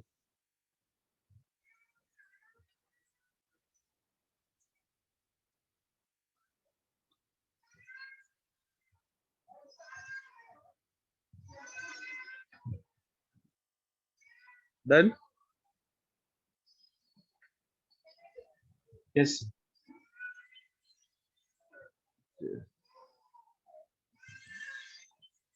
अगर मान लो चारों कलर ऐसा रहता, first one is red, yellow, blue and fourth one is no colour, तो इसका रेसिस्टेंस कितना होता?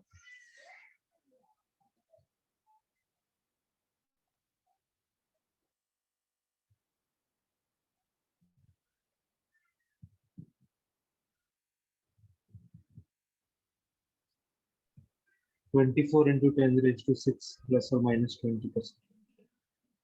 पहला डिजिट है रेड, रेड इज 2, BB रो है R2, next is yellow, BB ROY 4, तो 24 into 10 to the power, blue BB रो हो गया 4 तक, एज अ ग्रेट ब्रिटेन, यहाँ पर G जो है वो ग्रीन है, ब्रिटेन वाला B जो है वो ब्लू है, तो ग्रेट हो गया 5G और B हो गया 6, तो blue is 6 and plus minus 20%.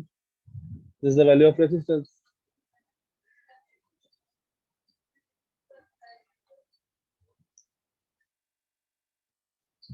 Fine. किसी को कोई डाउट? तो जो तुमको PDF भेजा है उसमें सेक्शन 7 तक पढ़ लेना, उसके आगे हम लोग नेक्स्ट क्लास में करेंगे। फाइन। और थोड़ा सा इसका सीक्वेंस हम लोग चेंज करेंगे PDF का। सेक्शन 7 तक रीड कर लेना और क्लास को वापस पढ़ लेना। What does tolerance means? Okay, tolerance मतलब कुछ ये होता है, जैसे कोई भी चीज तुम मेजर कर रही हो तो एग्जैक्ट तो नहीं होता है ना, तो इस रेसिस्टर का जो मेरा ये रेसिस्टर है उस 20% का एरर है। जैसे इसका 24 into 10 to the power 6, इससे प्लस माइनस 20% कुछ भी हो सकता है वैल्यू, एग्जैक्ट वैल्यू नहीं बता रहा रेजिस्टेंस का। ओके जी। Yes, sir.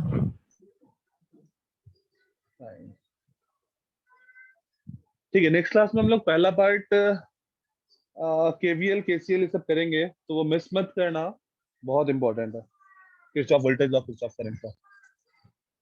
फाइन। आज की क्लास में किसी को कोई डाउट?